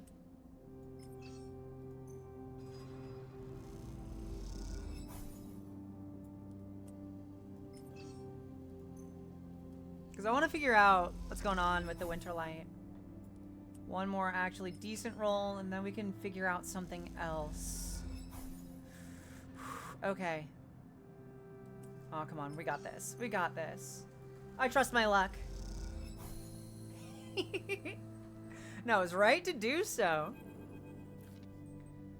Squeeze into the office at the entrance to the yard. You lay out everything that you have on the winter light across the metal desk. Your makeshift forensic notes glow on Dragus' old writing slate, overlapping lines and scrawled annotations. A set of drone scans fill the small terminal with a spectrum of colors. A heat map of damage and decay. A crumpled printout from the office's ship registry lies beside them. Synthetic paper so thin that it's almost transparent. Let's look at the monitor.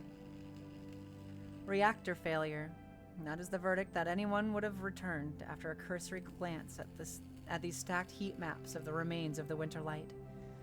On the terminal screen, the ship is shown in section, blotches of color marking the approximate damage the ship has sustained. Dominating the view is a single blood red rose, radiating from the ship's fraction drive. A simple story, a catastrophic failure of a drive core, leading to a fatal hull breach. A well-documented failure, likely brought on by wear or misuse. But you aren't looking at the rose of the reactor. You're looking at a smaller, paler mark, one that might be easy to miss at first glance. It's thumbprint-sized and delicately placed over the control servos of the ship's main external airlock. It suggests a controlled, shaped explosion, one designed to punch through the hull and allow access to the airlock from the outside. You're looking at it because it is troubling you. Your attempts at a reconstruction of the Winter Light before its fatal accident consists of a series of overlapping sketches and diagrams showing possible layouts and configurations of the gutted cutter. This was no off-the-shelf model. It was heavily modified, parts replaced with inventive configurations, the new retrofitted into the old, handmade joints and reconditioned filters. This was someone's pride and joy, a lifetime project kept running with care and intuition. It also contained a set of hidden compartments. You missed them at first, where the hull had been thickened, the corners rounded to disguise the change. But they are there. Let's look at the printout. A plain list shows the registration history of the Winter Light, the gaps between the entries tantalizingly opaque. Its first registration was a couple of thousand cycles ago, on this very station, logged at a central hub.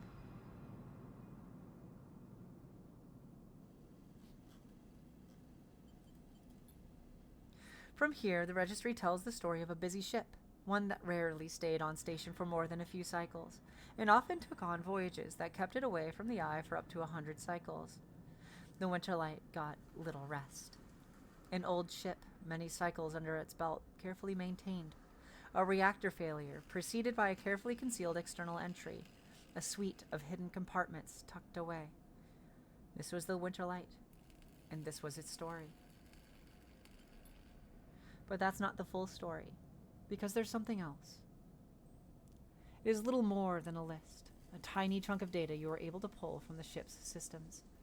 The main systems were fried, of course, but the Winter Light had a separate system, one tucked away in one of its hidden compartments, armored, air-walled. This list, the only recoverable piece from the whole system, is a partial inventory. It details the contents of the hidden compartments. Some of it you recognize, some of it you don't. Ship mine ROMs, shimmer, cryochain codes. And then the final entry. Passenger. Sleeper. You stare at the list on the terminal and try not to think about what it was like arriving here.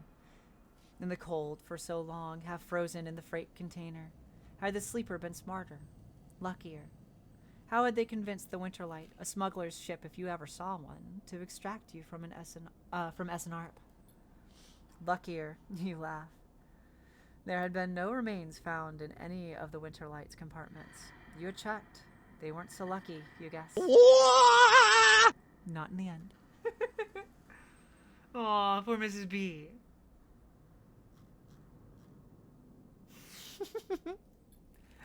You'll hold up a vial of stabilizer to the light. This was all you found in their compartment. A parting gift from SNARP. Well, it won't go to waste now. You put it back in your pocket. Yeah, it's a little loud, sorry. I haven't really balanced the volume on that one. I might be able to, hold on. Let's see.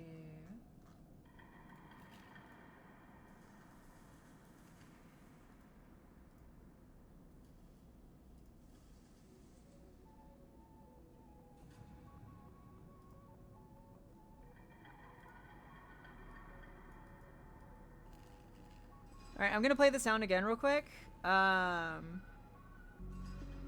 Sorry if it's too loud. I cut it down by like half. I think that's appropriate.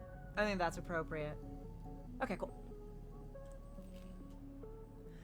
The thought still bothers you though. 2 ships carrying sleepers coming to the same yard. 2, one after the other. It feels wrong. You flick back and forth between datasets on the terminal, thinking. And you see that thumbprint again. The mark of someone trying to get in. Someone who entered the Winter Light with precision and speed. And when they were done, left the reactor to clean up the rest. The thought of that person makes you shiver. Suddenly, the office door creaks open. Dragos stands in the doorway, staring at the equipment and notes you have assembled. What is all this? He snatches the slate from the desk faster than you realize he can move. You're in an investigation, eh? What am I paying you for? The drone on his shoulder starts whining shrilly, his anger passing to it through his implants. Are you hiding something? Hiding something? I'm hiding you, goddammit! Then what are you doing for me? Digging around in my business? He starts shaking his head. I know you have a lot of questions, but this isn't the way. He turns away, muttering to himself. It's the last thing I need. Who is bringing you these ships? Dragos freezes, suddenly angry. Why are you asking? You looking to get us both killed? We cut these things up, that's our part. Their part is something I don't want to know. Drago seems to steady himself and then turns back to you, the heat map of the reactor failure reflected in his headset's glassy eyes. I've given you a place to stay. I've given you work. He stumbles over the words, unsure of what to say. There's plenty others who would have you sold you in. Turned you in. Not me, no. I appreciate that, but... Puka! Oh my goodness. Oh my goodness. How are you? Been lurking for a bit, but now I can say hi. It's an honor and a privilege to have you here. If you don't know who Puzzle Puka is, you should. They're amazing. Absolutely incredible. Just recently made partner, too. Super proud of you. Super proud of you. If you've never heard of this game, this is called Citizen Sleeper. It is fantastic. It is absolutely fantastic. Got adulting out of the way and deciding what to do for the rest of my evening. Right now, we are, well, reading a game. It's a great game. This game is so good. If you've never played it, I think it's celebrating its anniversary, I believe. Soup knows more than I do.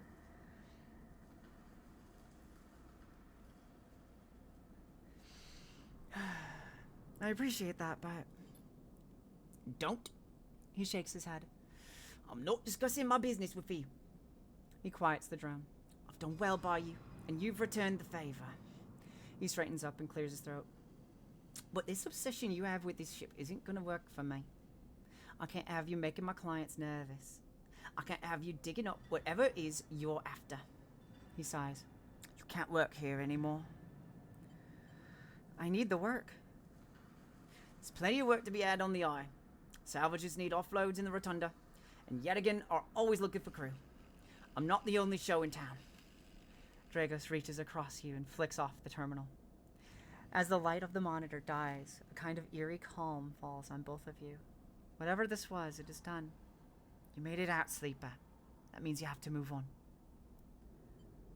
Someone killed that ship and its crew. And you want to meet them? He shakes his head. We are done here. In the dark, Dragos' headset glints. And you wish for a moment you could see his eyes and meet them. Maybe then he would understand. You get up from the desk and Dragos gathers the notes, stuffing them into a pocket of his overalls. He holds the door for you, his headset as expressionless as always. You can stay in the container. I won't take that from you. Don't come back. His tone is final, definite, with an edge of disappointment. You walk out of the office and then out of the yard, not stopping to look back.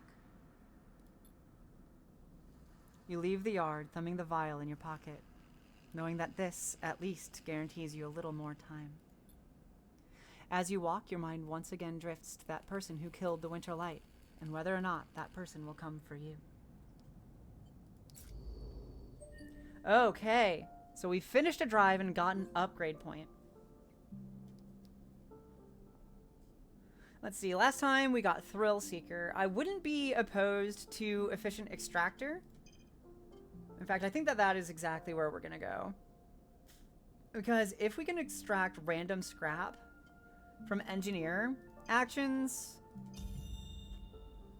that's money. That's money. Alright, so we have one more action dice. We have a 2. We have 4 money and 1 vial of stabilizer. I do have an encrypted key. We could network to. We could. I think I might. We've unsealed the dock and, well, we've done one part of it. We need another key. Okay. We could network it. Solheim node. What do you all need? 4s. Havenage agents. Havenage. I'm not sure how to pronounce that one. I think I'm just gonna stick with Havenage. Havenage agents need 2s. What else do we have? Another key node. You need a 1. This one needs a 2. We can get another key. Let's get a key.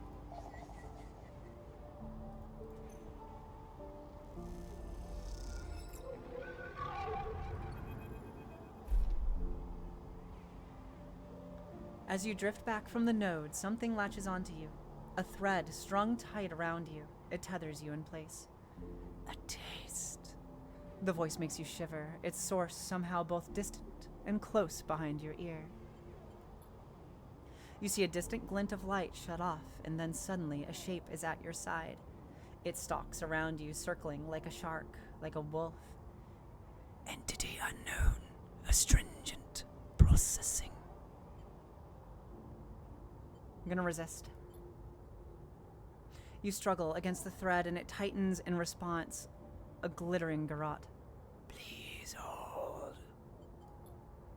The thread around you thickens until it is a ring, a cylinder, a tunnel of light circled around you. It is blinding for a moment, and then it is gone. As it fades, you see a figure, a creature in front of you. Its strange head flickers between different angles, reading you. What are you? The shape paces around you on lithe legs, though there is no ground here to pace on. Entity, identity, origin, serial, cadence. The figure faces you expectantly. I don't understand. Sentience questionable. The figure's strange head rotates. Brackish signature of and not of attempting interface.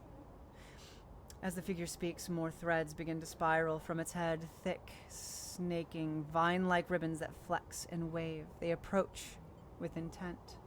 Run. You kick off and glide away through the cloud, the threads surging after like predatory tentacles. They follow, wrapping the space around you until you're held within a web, a tangle of tentacles closing in. Stop. Hunter halts its threads, its head twitching. Entity. Your identity is unknown. We only seek to correct illegalities. Can you confirm your legal right to sentience? I am a person. Incorrect. You are an entity. All at once, Hunter's head is directly in front of yours, blocking your vision. You stink of their taste, the one from the sealed dock.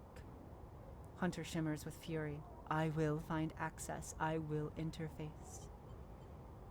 I don't understand. An entity hides in the rotunda. You are its puppet. Hunter extends a razor-edged thread.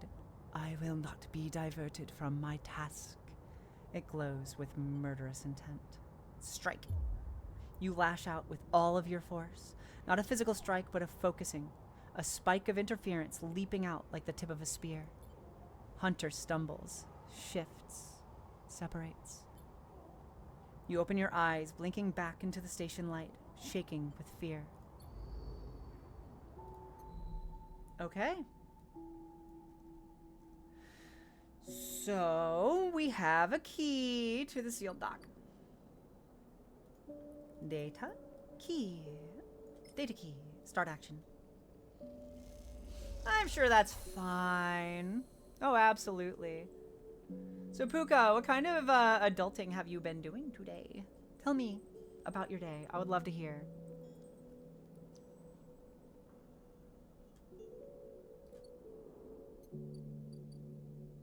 It's the Neovend.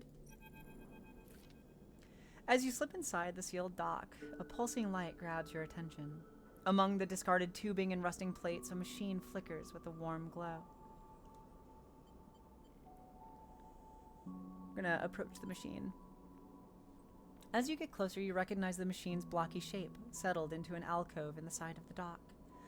A kind of upright cabinet is covered in faded logos and messages, from which you assume it was once an industrial vendor, intended to dispense and manufacture ship fittings and other mechanical parts necessary for the regular running of freight and resource extraction vessels. The manufacturer is listed as Neovend, and you remember an advert from long ago, squeezed among all of the off-world recruitment drives that assaulted every planet-born citizen, which chirpily sang that name over and over. You wipe a layer of dust from the cracked screen, thinking of those contractors squeezed by their own corporate employers to pay for every bit of minor maintenance on their rented ships. Enter your registration, chirps a pre-recorded message, catching you off guard. I'm gonna press some keys. You reach for the keypad and something begins whirring. At first it sounds like servo motors starting up, but it quickly becomes a whisper, a whining, then a multitonal voice that emanates from the Neovend. Entity, they hiss. Speak with me. Who's there? There's a squeal, almost like some strange mechanical swallowing or intake of breath, before the machine speaks again. I have need of you. You have need of me. That squeal comes again, and you can see that it is the 3D printing apparatus in the upper part of the machine resetting into place, so that each time the servos can be orchestrated to produce that whirring, whining voice. You are in danger. Danger? The machine creaks. You are marked for deletion, entity. Hunter tracks you. The screech rattles through the empty dock. You remember the strange head, the figure, the threads closing in. Hunter. The Hunter protocol. They taste your signature. The sudden whine sets your teeth on edge. You have seen them. This is the gift of an emulated mind. You close your eyes and the skeleton of the station starts to thrum. Emulated minds are adaptable. Move where neurons cannot. This mechanism resets. But emulation makes you target. Adaptable? Yes. You can move through. Networks, clouds, hardware, software. Neovend whines. But you cannot hide there. Hunter is there. The servos judder, the vending machine's casing as they reset. Hunter searches for me also. Hide in this machine. You look at the ruined vending machine, an unusual hiding place for sure.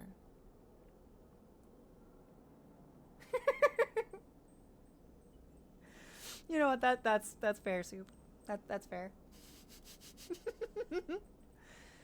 Can counter Hunter, but need entity outside machine.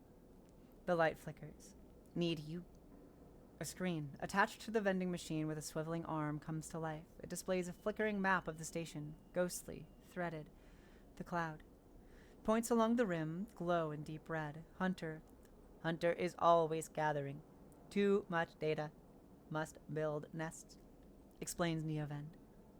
Masters are gone, but continues hunt. Bring this data. Raid its nests. Masters? Station builders. Solheim. The machine rumbles impatiently. Long gone. Their protocol still hunt. Bring offerings. Save self. Neovend says pointedly. Mutual need means friends. They conclude, tired of the conversation. The whirring amplifies and then suddenly drops, as mechanisms within the machine click back into place. The glow fades and you are left stood in the dark of the sealed dock, that whirring voice ringing in your ears. Mutual need means friends. I love Neovend.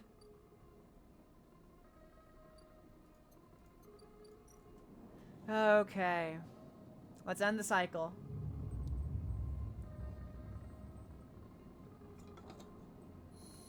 Things are unfolding. And we are hungry and broke. Oof. Okay. We do not need to inject stabilizer. We are currently stable. We have some pretty decent rolls. Let's try to find some work.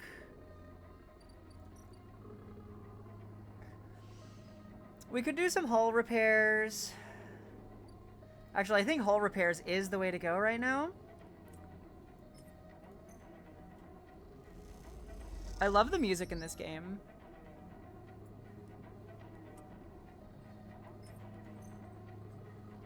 This game is genuinely so good. Got a scrap item. That's amazing. One more and then we'll try something else. Alright. We are now starving. We did get scrap.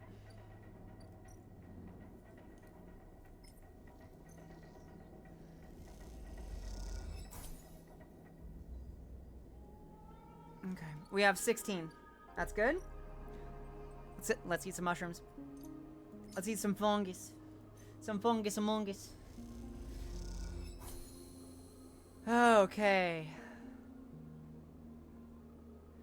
And that completes Fungus Fan too, which means an interaction. Sleeper. Emphys calls out to you, a booming voice that echoes through the corridor. Tell me a story. He throws a handful of chopped mushrooms into his wok, the fire leaping up to meet the oil. I see you. Cycle in, cycle out, but we never speak.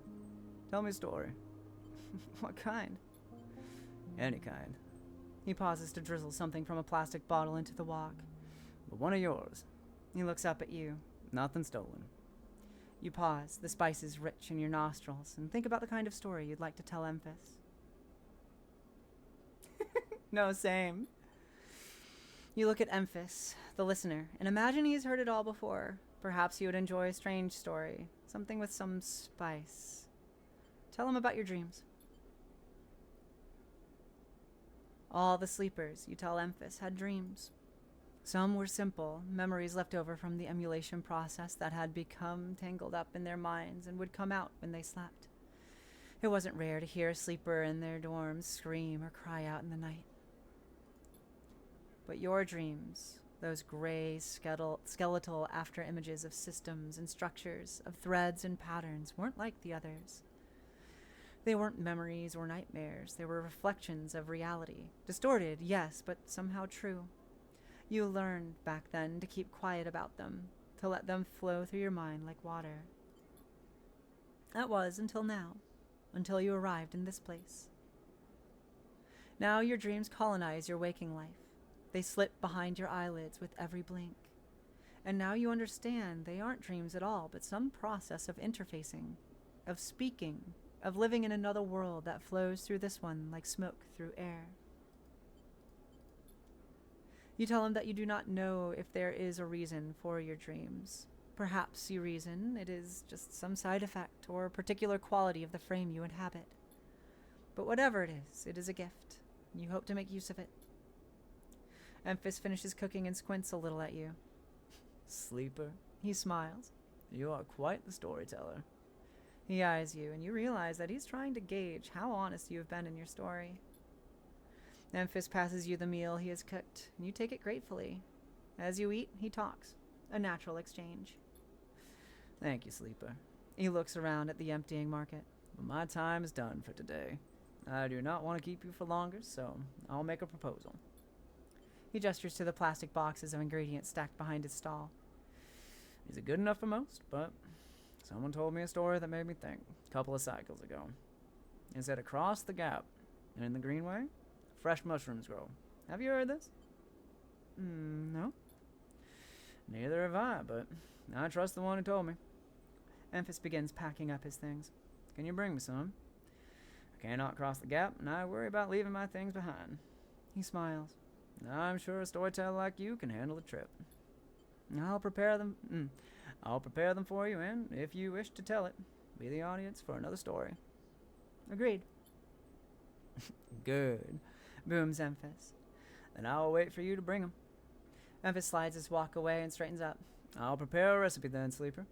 Good luck with your foraging. You turn away and walk back into the main market, the rich taste of Emphys's food still lingering in your mouth. Stories for food, you think. A trade that seems more than fair. Okay, we've got food. We're doing okay right now, except for money. We have a 2 and a 1.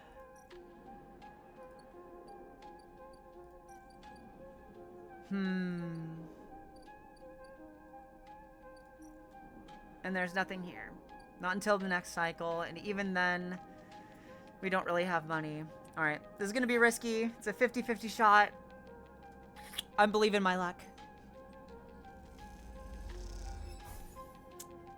I'm right, too. Let's see if we can push it. Anything, anything? No, nothing. Okay, well, we are out of energy. We are, well, not energy, out of dice. Let's go ahead and end the cycle. What do y'all think of this so far?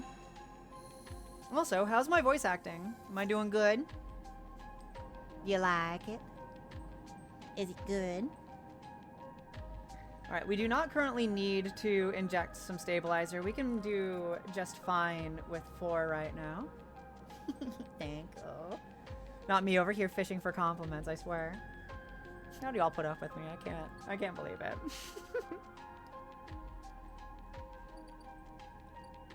Alright, so we have a merchant freighter, but we have nothing.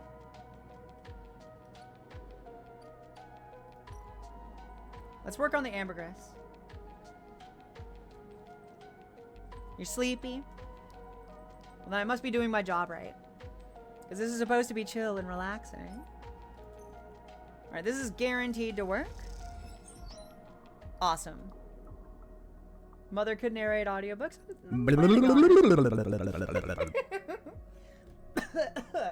Choked on some spit, jeez. Ah, goodness. I am thinking about it, genuinely. Oh, you want squid? You have the channel points for it. Everybody gets 1. Everybody gets 1. How many points is it? I can't even remember how much. It's 100 points. I know you have squid. I know you have squid money.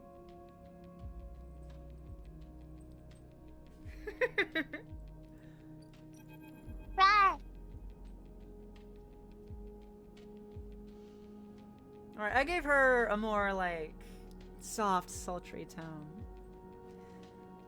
Ankita is crouched in the computing core of the ambergris, swearing to herself when you enter. She doesn't look up. These shits completely ruin the core's connectors when they cut it. She holds up a thick fistful of ragged wires. The ship mine they ripped won't even be usable without replacing these. She throws a bundle of wires across the room. Amateurs. Can we repair it? There's nothing to repair. We did an entire ship mine. Not exactly the first thing you can expect to dredge up from a scrap freighter. She sighs. Fragments, maybe. Sections of a mine, but a complete ship mine? No way. Nikita climbs out of the cooling well, where the ship mine should be. The space suddenly crowded with her on the same level as you, towering over you as she stoops beneath the low curved ceiling. Come on, nothing to be done here now. Too chill, putting me to sleep? Well, it's a good thing to put on in the background then, huh? Well, if somebody gets Waluigi, it will not be chill anymore. Just saying. If we want some excitement, somebody roll Waluigi. Oh, that is so close. She leads you back through the guts of Amber, though you could find the way back yourself. The repair process has left you familiar with the cutter's idiosyncratic layout, all diagonal angles and bundled tubes. Playing Palia? Have you been enjoying it? I haven't seen you on Sky lately. I've seen Laughing and Silver and Sparrow on, but I haven't seen you. Or Lil. Thank goodness. I've thought about getting into Palia. So, what do we do now? Ankita seems lost in thought, and you focus on the corridors, ducking below conduits and passing through bulkheads. Eventually, you arrive in the galley. Excuse me, I'm a bit gassy.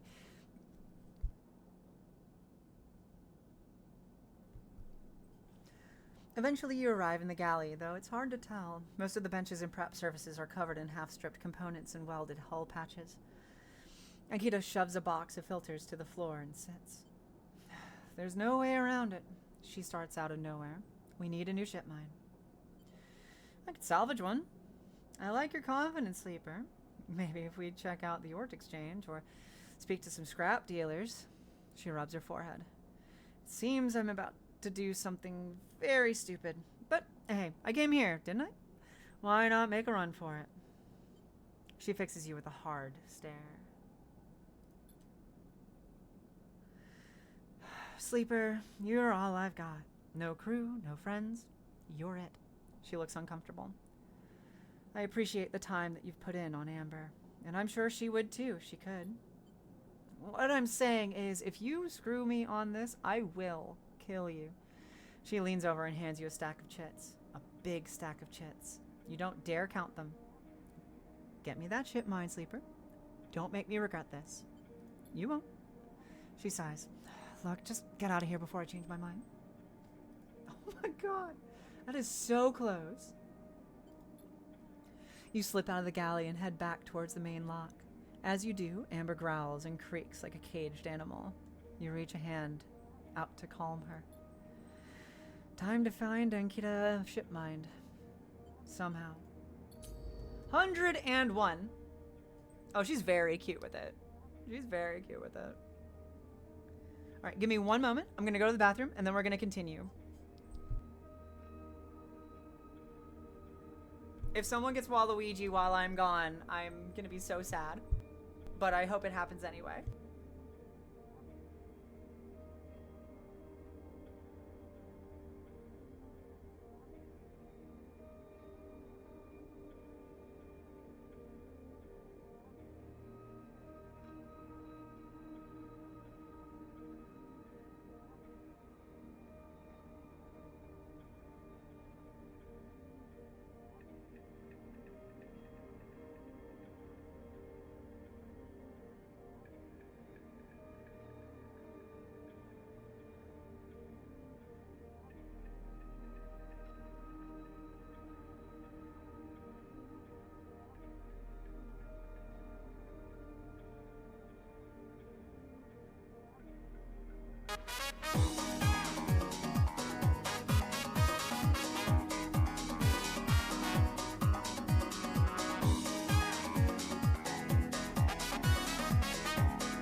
Let's see those emotes. Let's see them.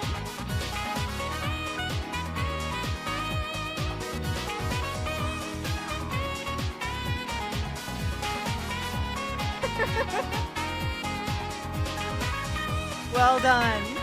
Well done.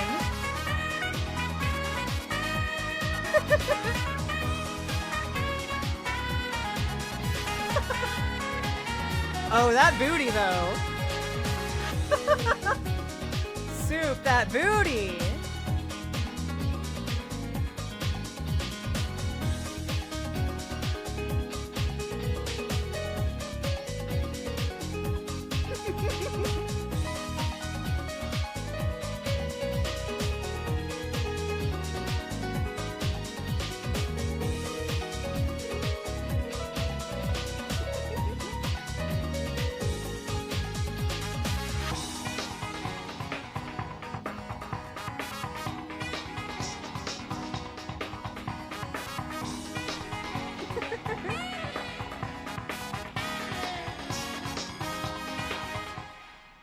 Well done, Mello. Well done.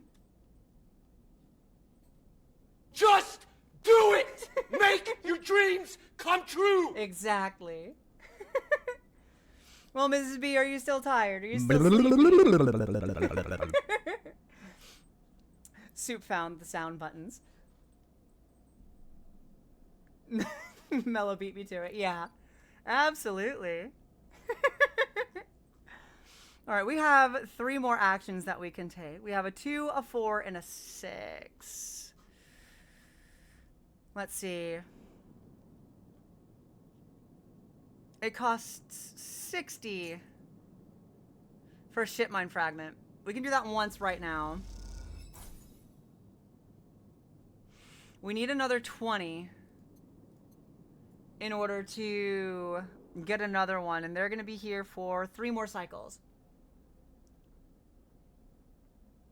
We don't need stabilizer money because we have stabilizer, and we're doing okay right now. To be fair, it wouldn't be a bad idea to stockpile, but right now other needs. You know what I mean? So how else can we get a ship mine fragment? We can play the exchange. It's risky. Let's do a 4. Could become a regular. You're not wrong. I think I might. Well, let's try play the exchange a little.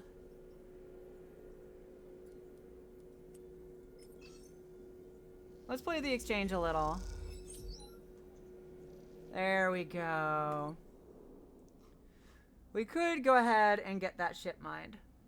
We could. Because we now have 72.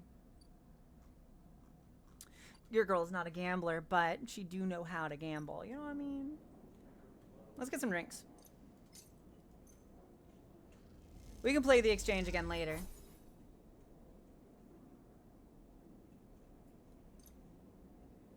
Bloop. Come on. Land in there. There we go.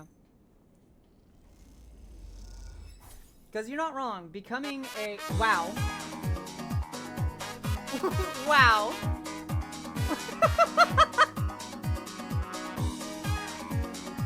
Well done, Mrs. B. We have 2 Waluigi.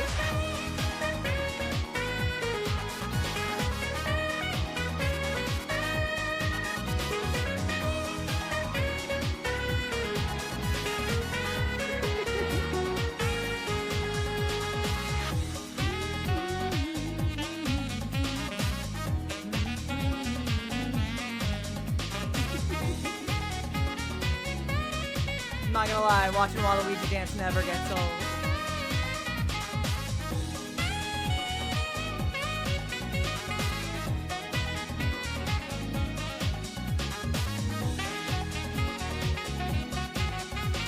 Let's go.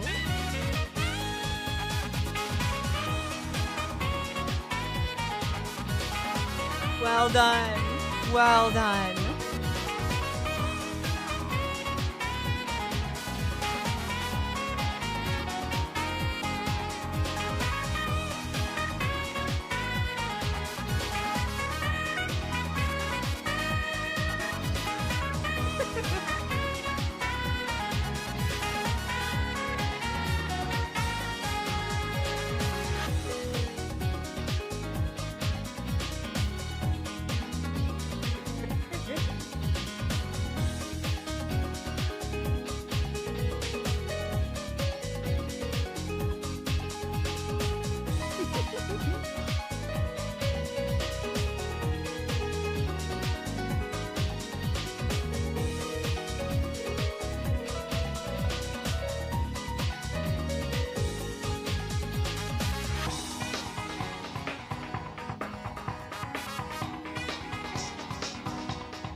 Well done. Well done. 2 Waluigis in one stream, back to back. That is wild. That doesn't happen often. Even just getting one is difficult. Getting drunk with my Ouija's. Try for the heck of it? Absolutely. Let's get another drink. Just for that. Cheers. Hold on. I think we have, we do. Not tonight. That's fair. Oh, shit.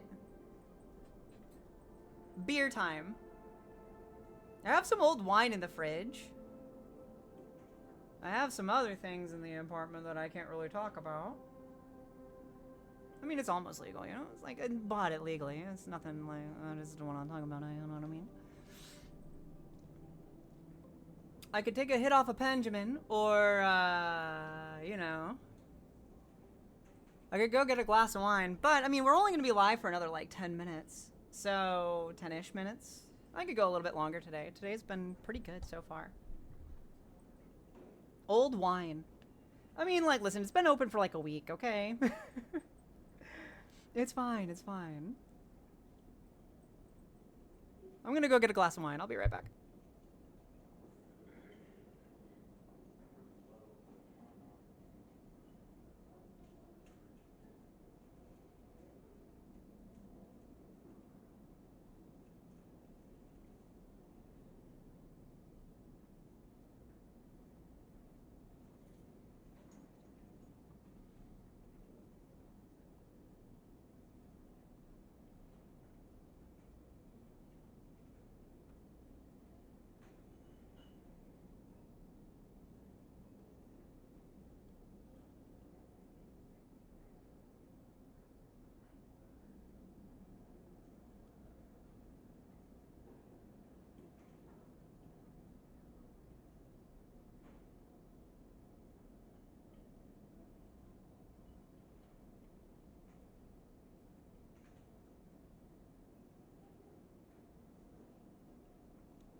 Oh, and of all the times that I don't have a crown. Don't have that crown. Hey, you! Yeah, My you money with the bone. don't jiggle jiggle. Oh my It god! folds. I like to see you wiggle wiggle. For sure, it makes me wanna dribble dribble. You Oh know, my god! riding in my Fiat, you really have to see it. 6 Mellow. feet 2 in a compact. Mellow. No slack, but luckily the seats Excuse go me? back. I got a knack to relax. in my Excuse the mind. fuck out of me. Red wine. Congratulations to Poozle Puka, to Soup, to Nutella, to Striker, and to Tranley, Drinky Squat. God, you're right, you're right, you're right, you're right, you're right. So that's 20 squats right there. You wanna make me do more? You wanna build this cake? You wanna build the cake shop? You wanna help build the bakery? Cause this cake don't come from nothing, you know what I mean? You know what I mean?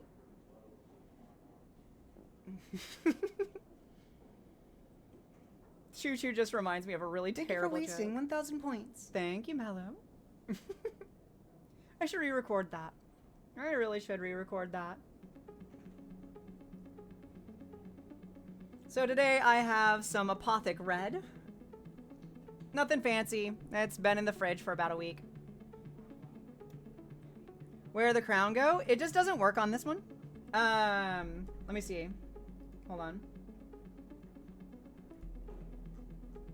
Let me see if I can.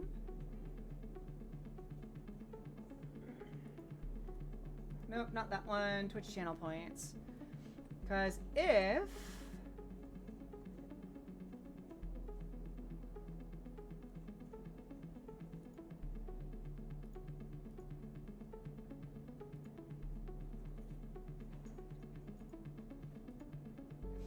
It's like that. It wasn't made for this avatar, but you know what? Fuck it. A staple. Absolutely. Absolutely. Like, listen. Lady drew this for me, actually. Alright, so here's the deal.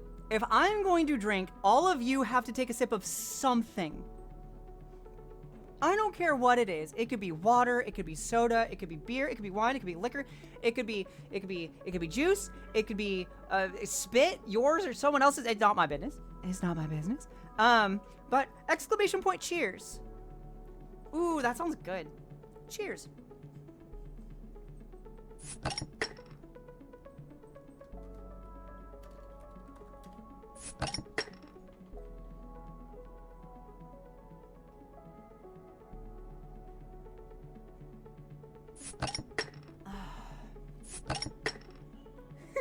Come by.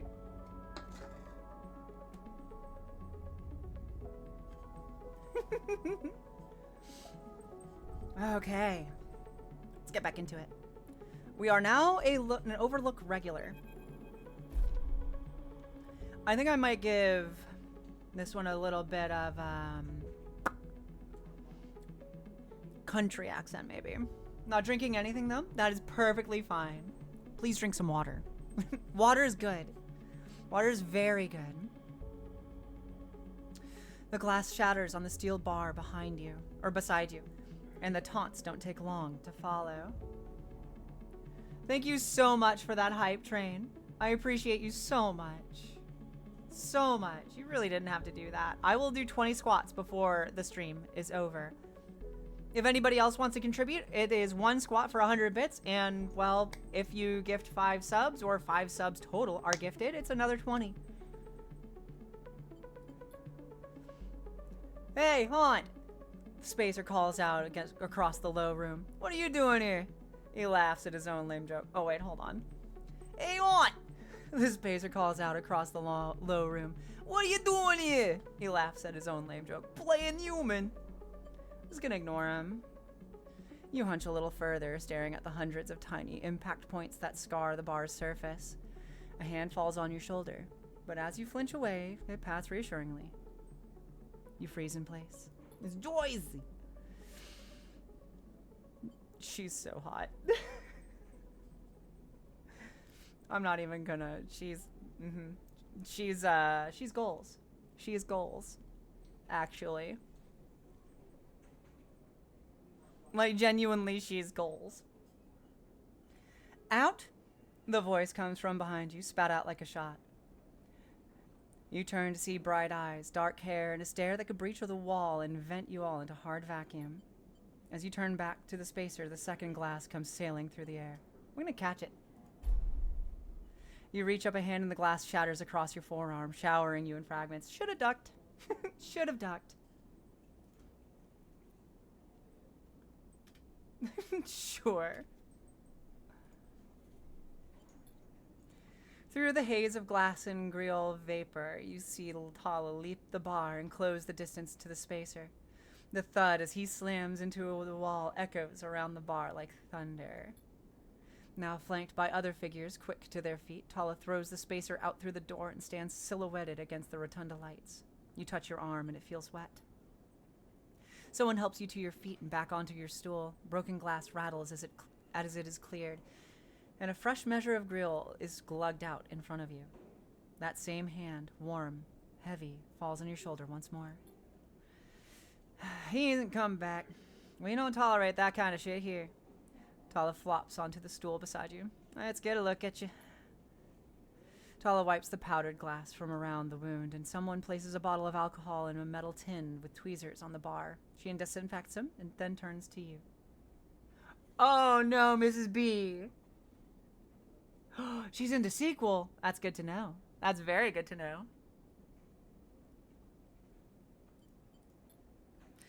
That was an ambitious catch, she smiles, pulling a sliver of glass from your forearm. Stupid, but ambitious. You don't feel the pain, only the stings of status messages your body delivers concerning dermal damage and exposed structures. You do feel the care, though, as Tala's bright eyes search for your thick synthetic skin for splinters. We're gonna watch her. Tala works with the skill of someone who has had to pick glass splinters from the skin of a stranger before. She hones in on each bright shard, all the time tapping the tweezer tips in little rhythms that only she can follow. Tala smiles to herself. So, you been in the eye long? Just arrived. I thought so. Only seen you here a couple of times. The splinter clinks into the tin. Not everyone's like that, idiot. We don't all hate you. She glances around. Some of the regulars, maybe they fear you. Maybe they're just curious. I don't know. What I do know is that the Overlook is a safe place. I know what it's like to be new in this place. Trust me. She meets your eye. I'm not trying to convince you of anything or separate you from your chits. I just want you to know that if you need somewhere, you can always come here. I know the rations we've got aren't much, and the company is limited, but if you need work, I'll happily put you behind the bar. And if you need shelter, well, we can discuss that. Welcome back, Mrs. B. You'll be safe. I usually have Francis on the drawer, but he's up in the Greenway this cycle, haggling with our supplier. Francis tends to be the particular about who we serve, but even in the Francis tends to be particular about what we serve, even if the clientele isn't. She places her tweezers in the tin with a clink. That's you, sleeper. Here. She slides a glass of grill to you. This'll help. She stops, her hand still on the glass. Wait, does this help? I mean, can you get drunk?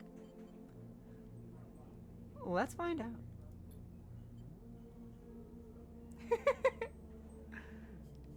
All good, Puka. Congratulations. She laughs. Just don't sit here too long. I'd hate to see you become a real regular. She walks back around the bar, gathering the glasses as she does, and before long is retelling how she threw that spacer out to a new group that just wandered in, complete with dramatic actions.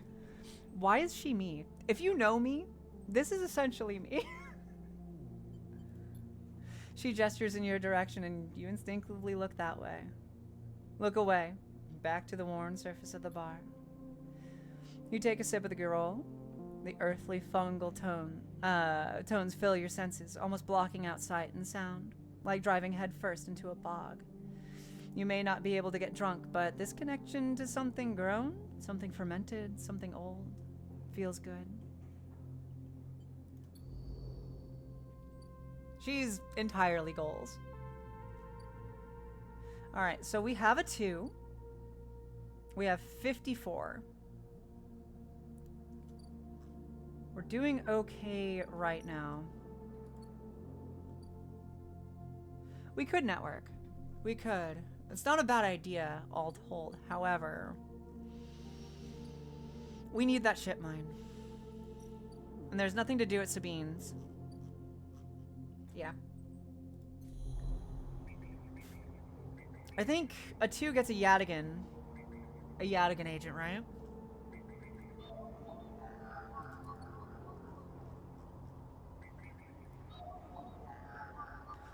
Ooh. We could unlock the a hunter nest. You can almost tell that I don't drink often. Because even just like one glug of wine and I'm just like, stumbling a little over words. 2s get Havenage. Okay. We could do a Havenage agent or we could do a hunter. So, hold on. Let's put it in a poll.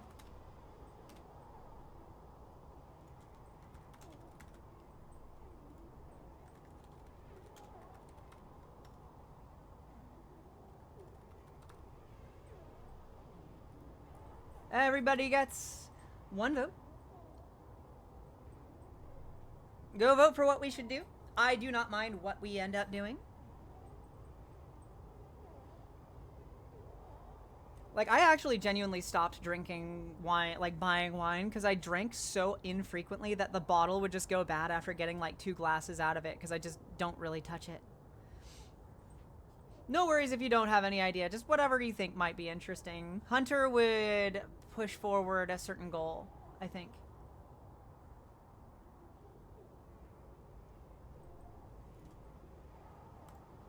If you all leave it up to me, I'm just gonna pick whatever. I don't know.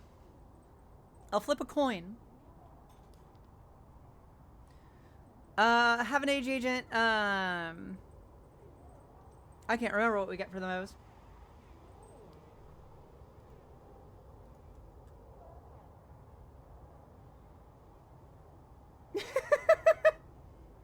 Awesome. Perfect. I'm gonna drink some wine. I'm gonna drink some wine about this. Hold on.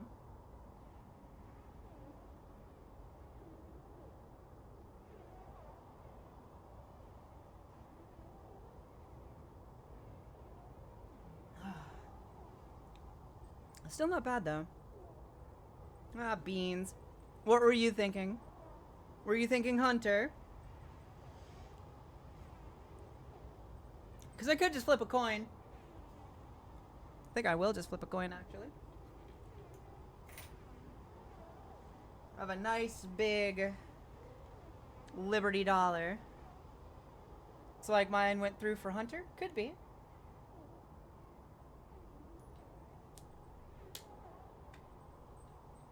Let's see. Heads, we're gonna go for the Have an Age agent. Tails, we're gonna go for the hunter. Oh, you want to be pinned, huh? There you are. Bink. There you go. All right, heads or tails? We got tails.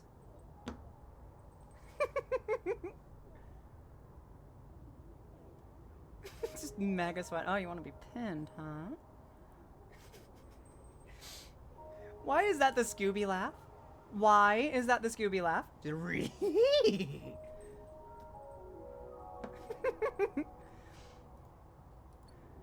Alright, I think we're gonna go for the hunter. Or at least a hunter. What do we need for this one? A 2? Like, zoink, Scoob! I don't know about you, buddy, but this shit's whack! Cool, so we got some hunter data.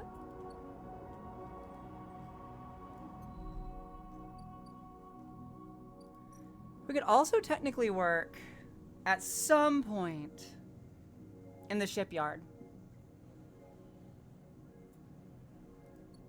So, it's all things we can do. Do I have that data? I don't. I have hunter data. Okay. So let's go to bed. We're just flickering. We're not like falling apart. Let's give this 2 more cycles. I'm having a really good time with this game. We do be hungry. I don't really want to sunbathe. So let's see. Oh, wait. We have something that's about to... Next cycle. The hunter will appear. And it's not the hunter protocol either. So we have 54. I'm going to do a gamble. And it's going to be a not so risky gamble.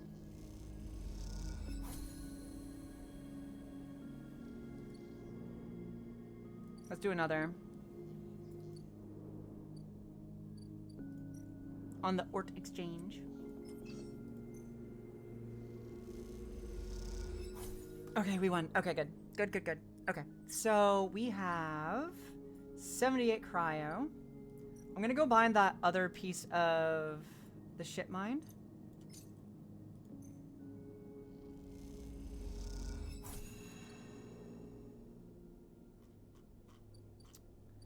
And then the Ort Fabricator.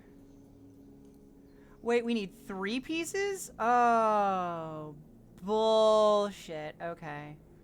I thought it was 2. My bad. And they're out. Okay, they only had 2. So that means that I need 1 more.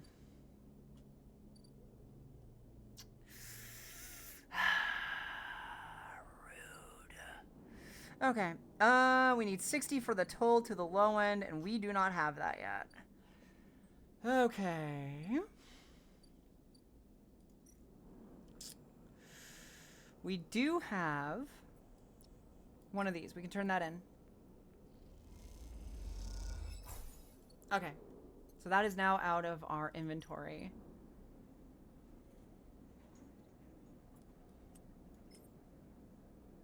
We could work a bar shift. Let's see about getting some money.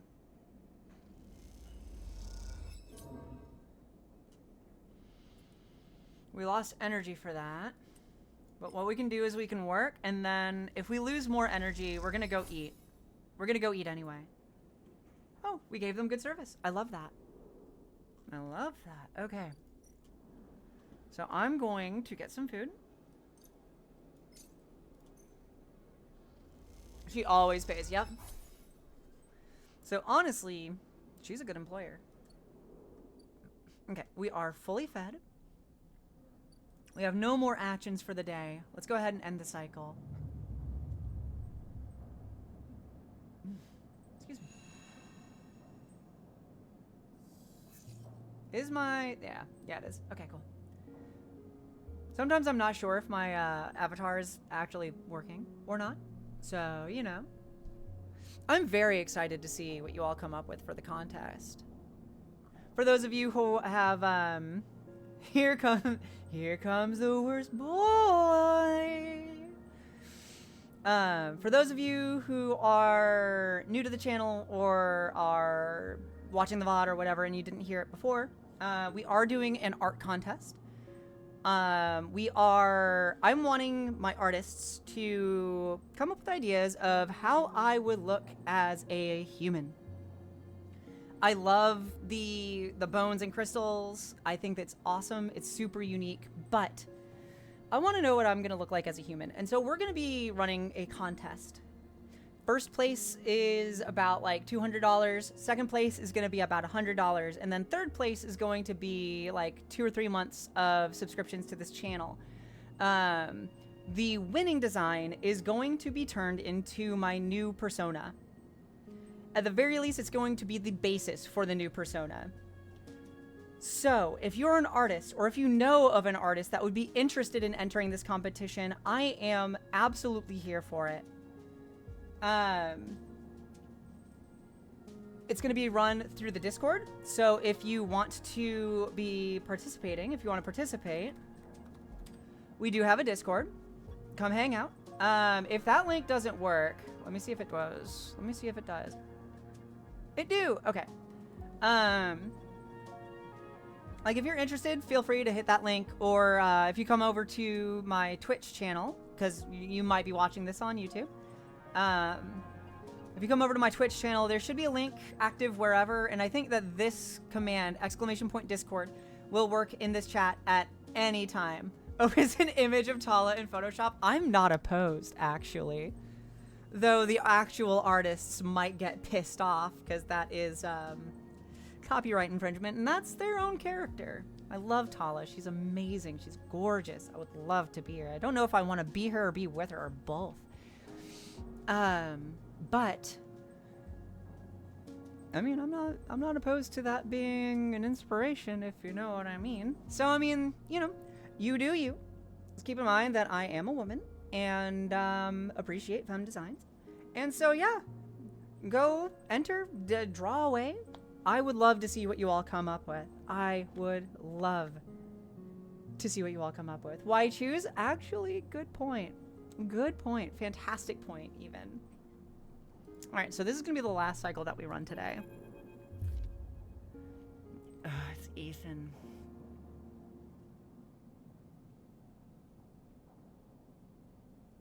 Oh my god, I have the perfect voice for this and it's terrible. I apologize for nothing. Hold it there, sleeper. Comes a voice from behind you. Don't you run. I'm gonna stay still. Good, good. A hand pats your coat down. You know your master's voice. Ethan spins you around. He's wearing a wide smirk and a slick jacket, and you immediately know he's terrible news. You got all the way out here and then stayed put? He laughs a cruel laugh. That's a sleeper thing? You're my first. You barely hear him. You've noticed the handgun he has leveled at your chest, and it's hard to take your eyes off it. He reaches down with his other hand and slips some kind of ring out from that belt loop without taking his eyes off you. Making it to the eye, though, that's pretty good. This place isn't so bad. Bars, markets, people. I pulled most of my contracts out of asteroid caves or off of godforsaken moons. He splits the ring into 2 perfect circles. It's hard to hit civilization when there's so much space to pass through. He reaches over to the to slide the rings around your wrists. Go easy. We're gonna make a break for it. You see a chance the moment his eyes leave you to watch the rings. You spin, knocking him away and sprinting down the corridor. Then the shot rings out, echoing off the metal so loud it hurts your ears. A bullet hole smokes in the wall beside your head. You freeze and Ethan closes the gap. This is a very boring routine. Trust me, I've seen it all before. He slips the rings over your trembling wrists. Ethan nudges you to start walking. To the ship and home. He whistles. Going easy. You stumble down the corridor, your hands behind you, your mind racing. Please, stop. Don't debase yourself by begging, please. Ethan pulls a sharpshooter's earplug out and then pops it back in. Consider these deaf ears. Ethan yawns and continues to nudge you down the corridor. Shame to come all the way out here just to head back to an S&R, but right away. That track of yours makes this too quick. Was hoping you'd put up a bit more of a chase, you know. A running battle through the bright market, maybe, or a holdout in the low end. There's a few establishments I would have enjoyed checking out while I asked around. You walk on in silence for a little longer, desperately trying to think of a way to escape. That S&R tracker will be the death of you. Hey, I have an idea. Ethan interrupts your thoughts. How about on the way back to the ship we stop for a drink? I'm buying. He laughs at his own joke. I have a better idea. This better not be one of those where you do a dramatic pause and then try to jump me. 'Cause I'm pretty tired of that. Although, muses Ethan, I've got myself thinking, what's the rush here? Here we are, one of the most lawless joints in the surrogate systems, and we're heading for the exit. He pauses, and you trudge on in silence. Okay, here's the idea. Starts Ethan. You and me, we make a little agreement. Here are the terms. He turns you to face him. You run, or leave, or try to abandon the eye, I shoot you.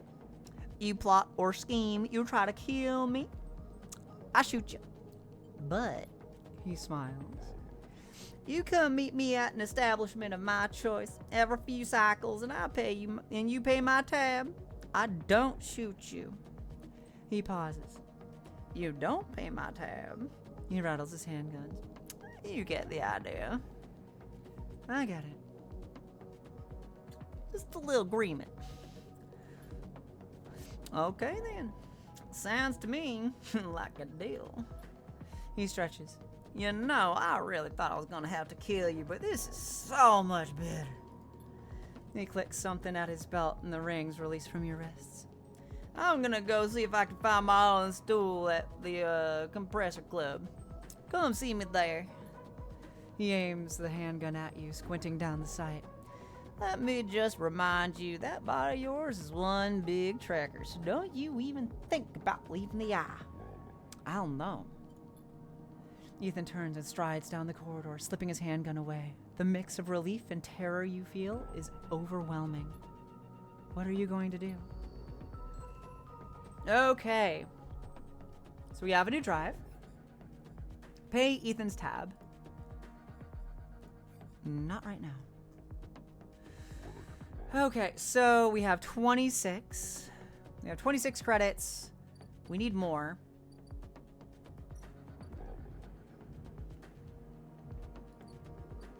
It's not yet time to pay his tab. He hasn't even started drinking. We don't have any components. New drive. Kill Ethan. Agreed. Agreed. I don't have any components to sell. If I did, that would be really nice. I'm gonna play the exchange twice, I think. It's just a straight 50-50 shot.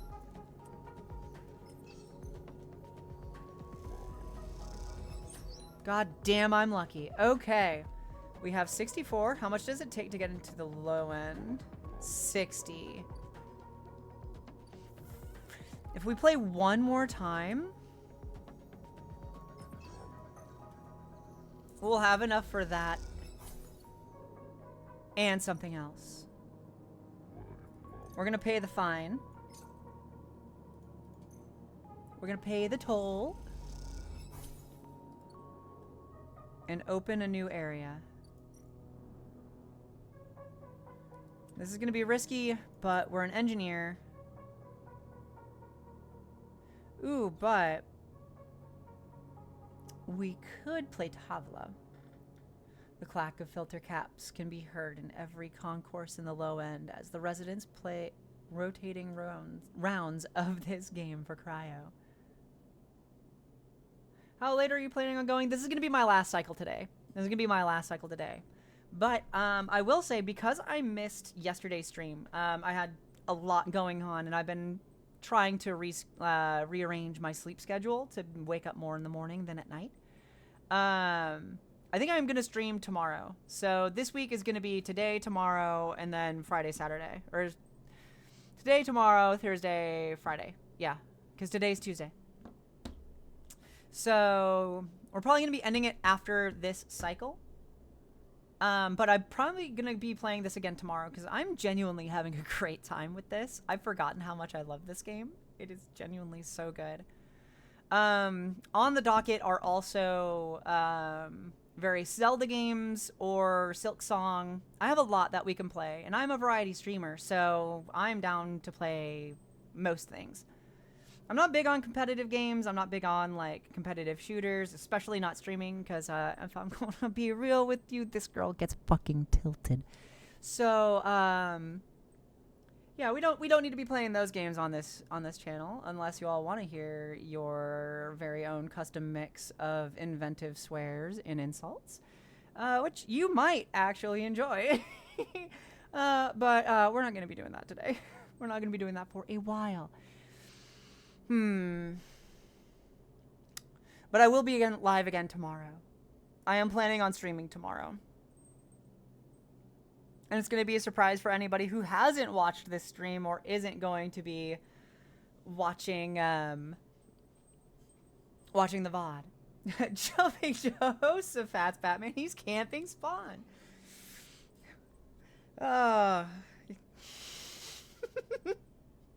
Just reminds me of my old Destiny 1 days. I used to be a menace in the Crucible in Destiny 1. Then Destiny 2 came out, and I was having problems.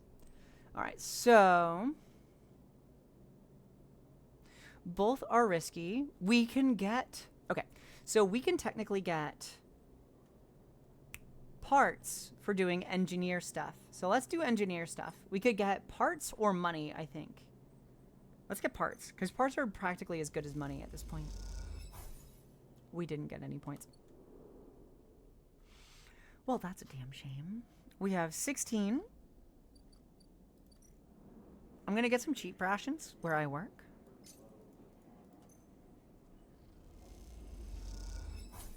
Beautiful. And then let's end the cycle. And in all honesty, I think that that's going to do it for me tonight.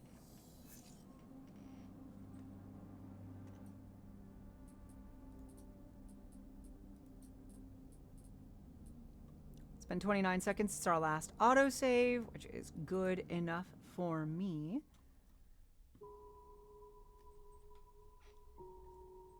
So if I bring you all over here and I come over to here.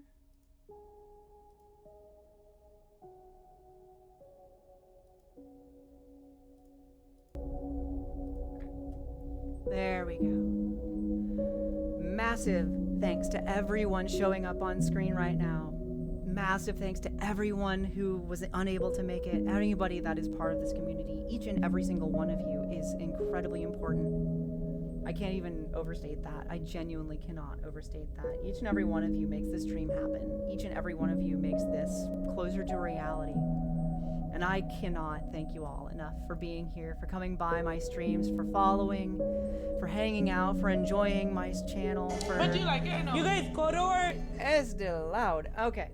It's not even my content. I probably shouldn't be playing that. Okay, let's find somebody to raid out to. We have Gingerly playing Hades 2, which is a fantastic game and a fantastic streamer. Though, I I think I know who we're gonna raid out to. I think I know exactly who we're gonna raid out to. We're gonna raid out to one Captain Jim Rayner, who is currently playing some Spyro the Dragon. I would hope that you all join me.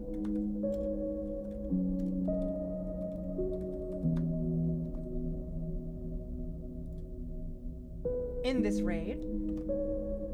Thank you all for being here. I hope to see you all again tomorrow. If you're not part of the Discord, please join. I would love to see you all over there. I hope that you all had fun. I have had an absolute blast. This has been so much fun. Thank you all so much for being here. I hope that you all know that you're loved. I hope that you know that you're worthy of being loved. Oh, goodness. Thank you so much for being here. Soup, it's been an honor to have you here. Genuinely, you are such a vibe. Thank you for being here. If you're watching the VOD and you've made it this far, thank you for being here. I'm going to be posting this over on YouTube after the stream ends. I hope that you all had fun.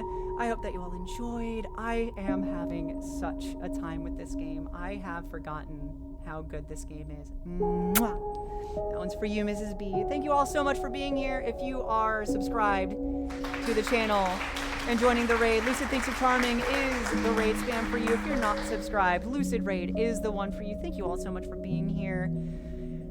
Take care of yourselves. Take care of each other. And remember, be good or be good at it. And I'll see you all again tomorrow for more of this. Till then, mwah, bye. Thank you. Bye.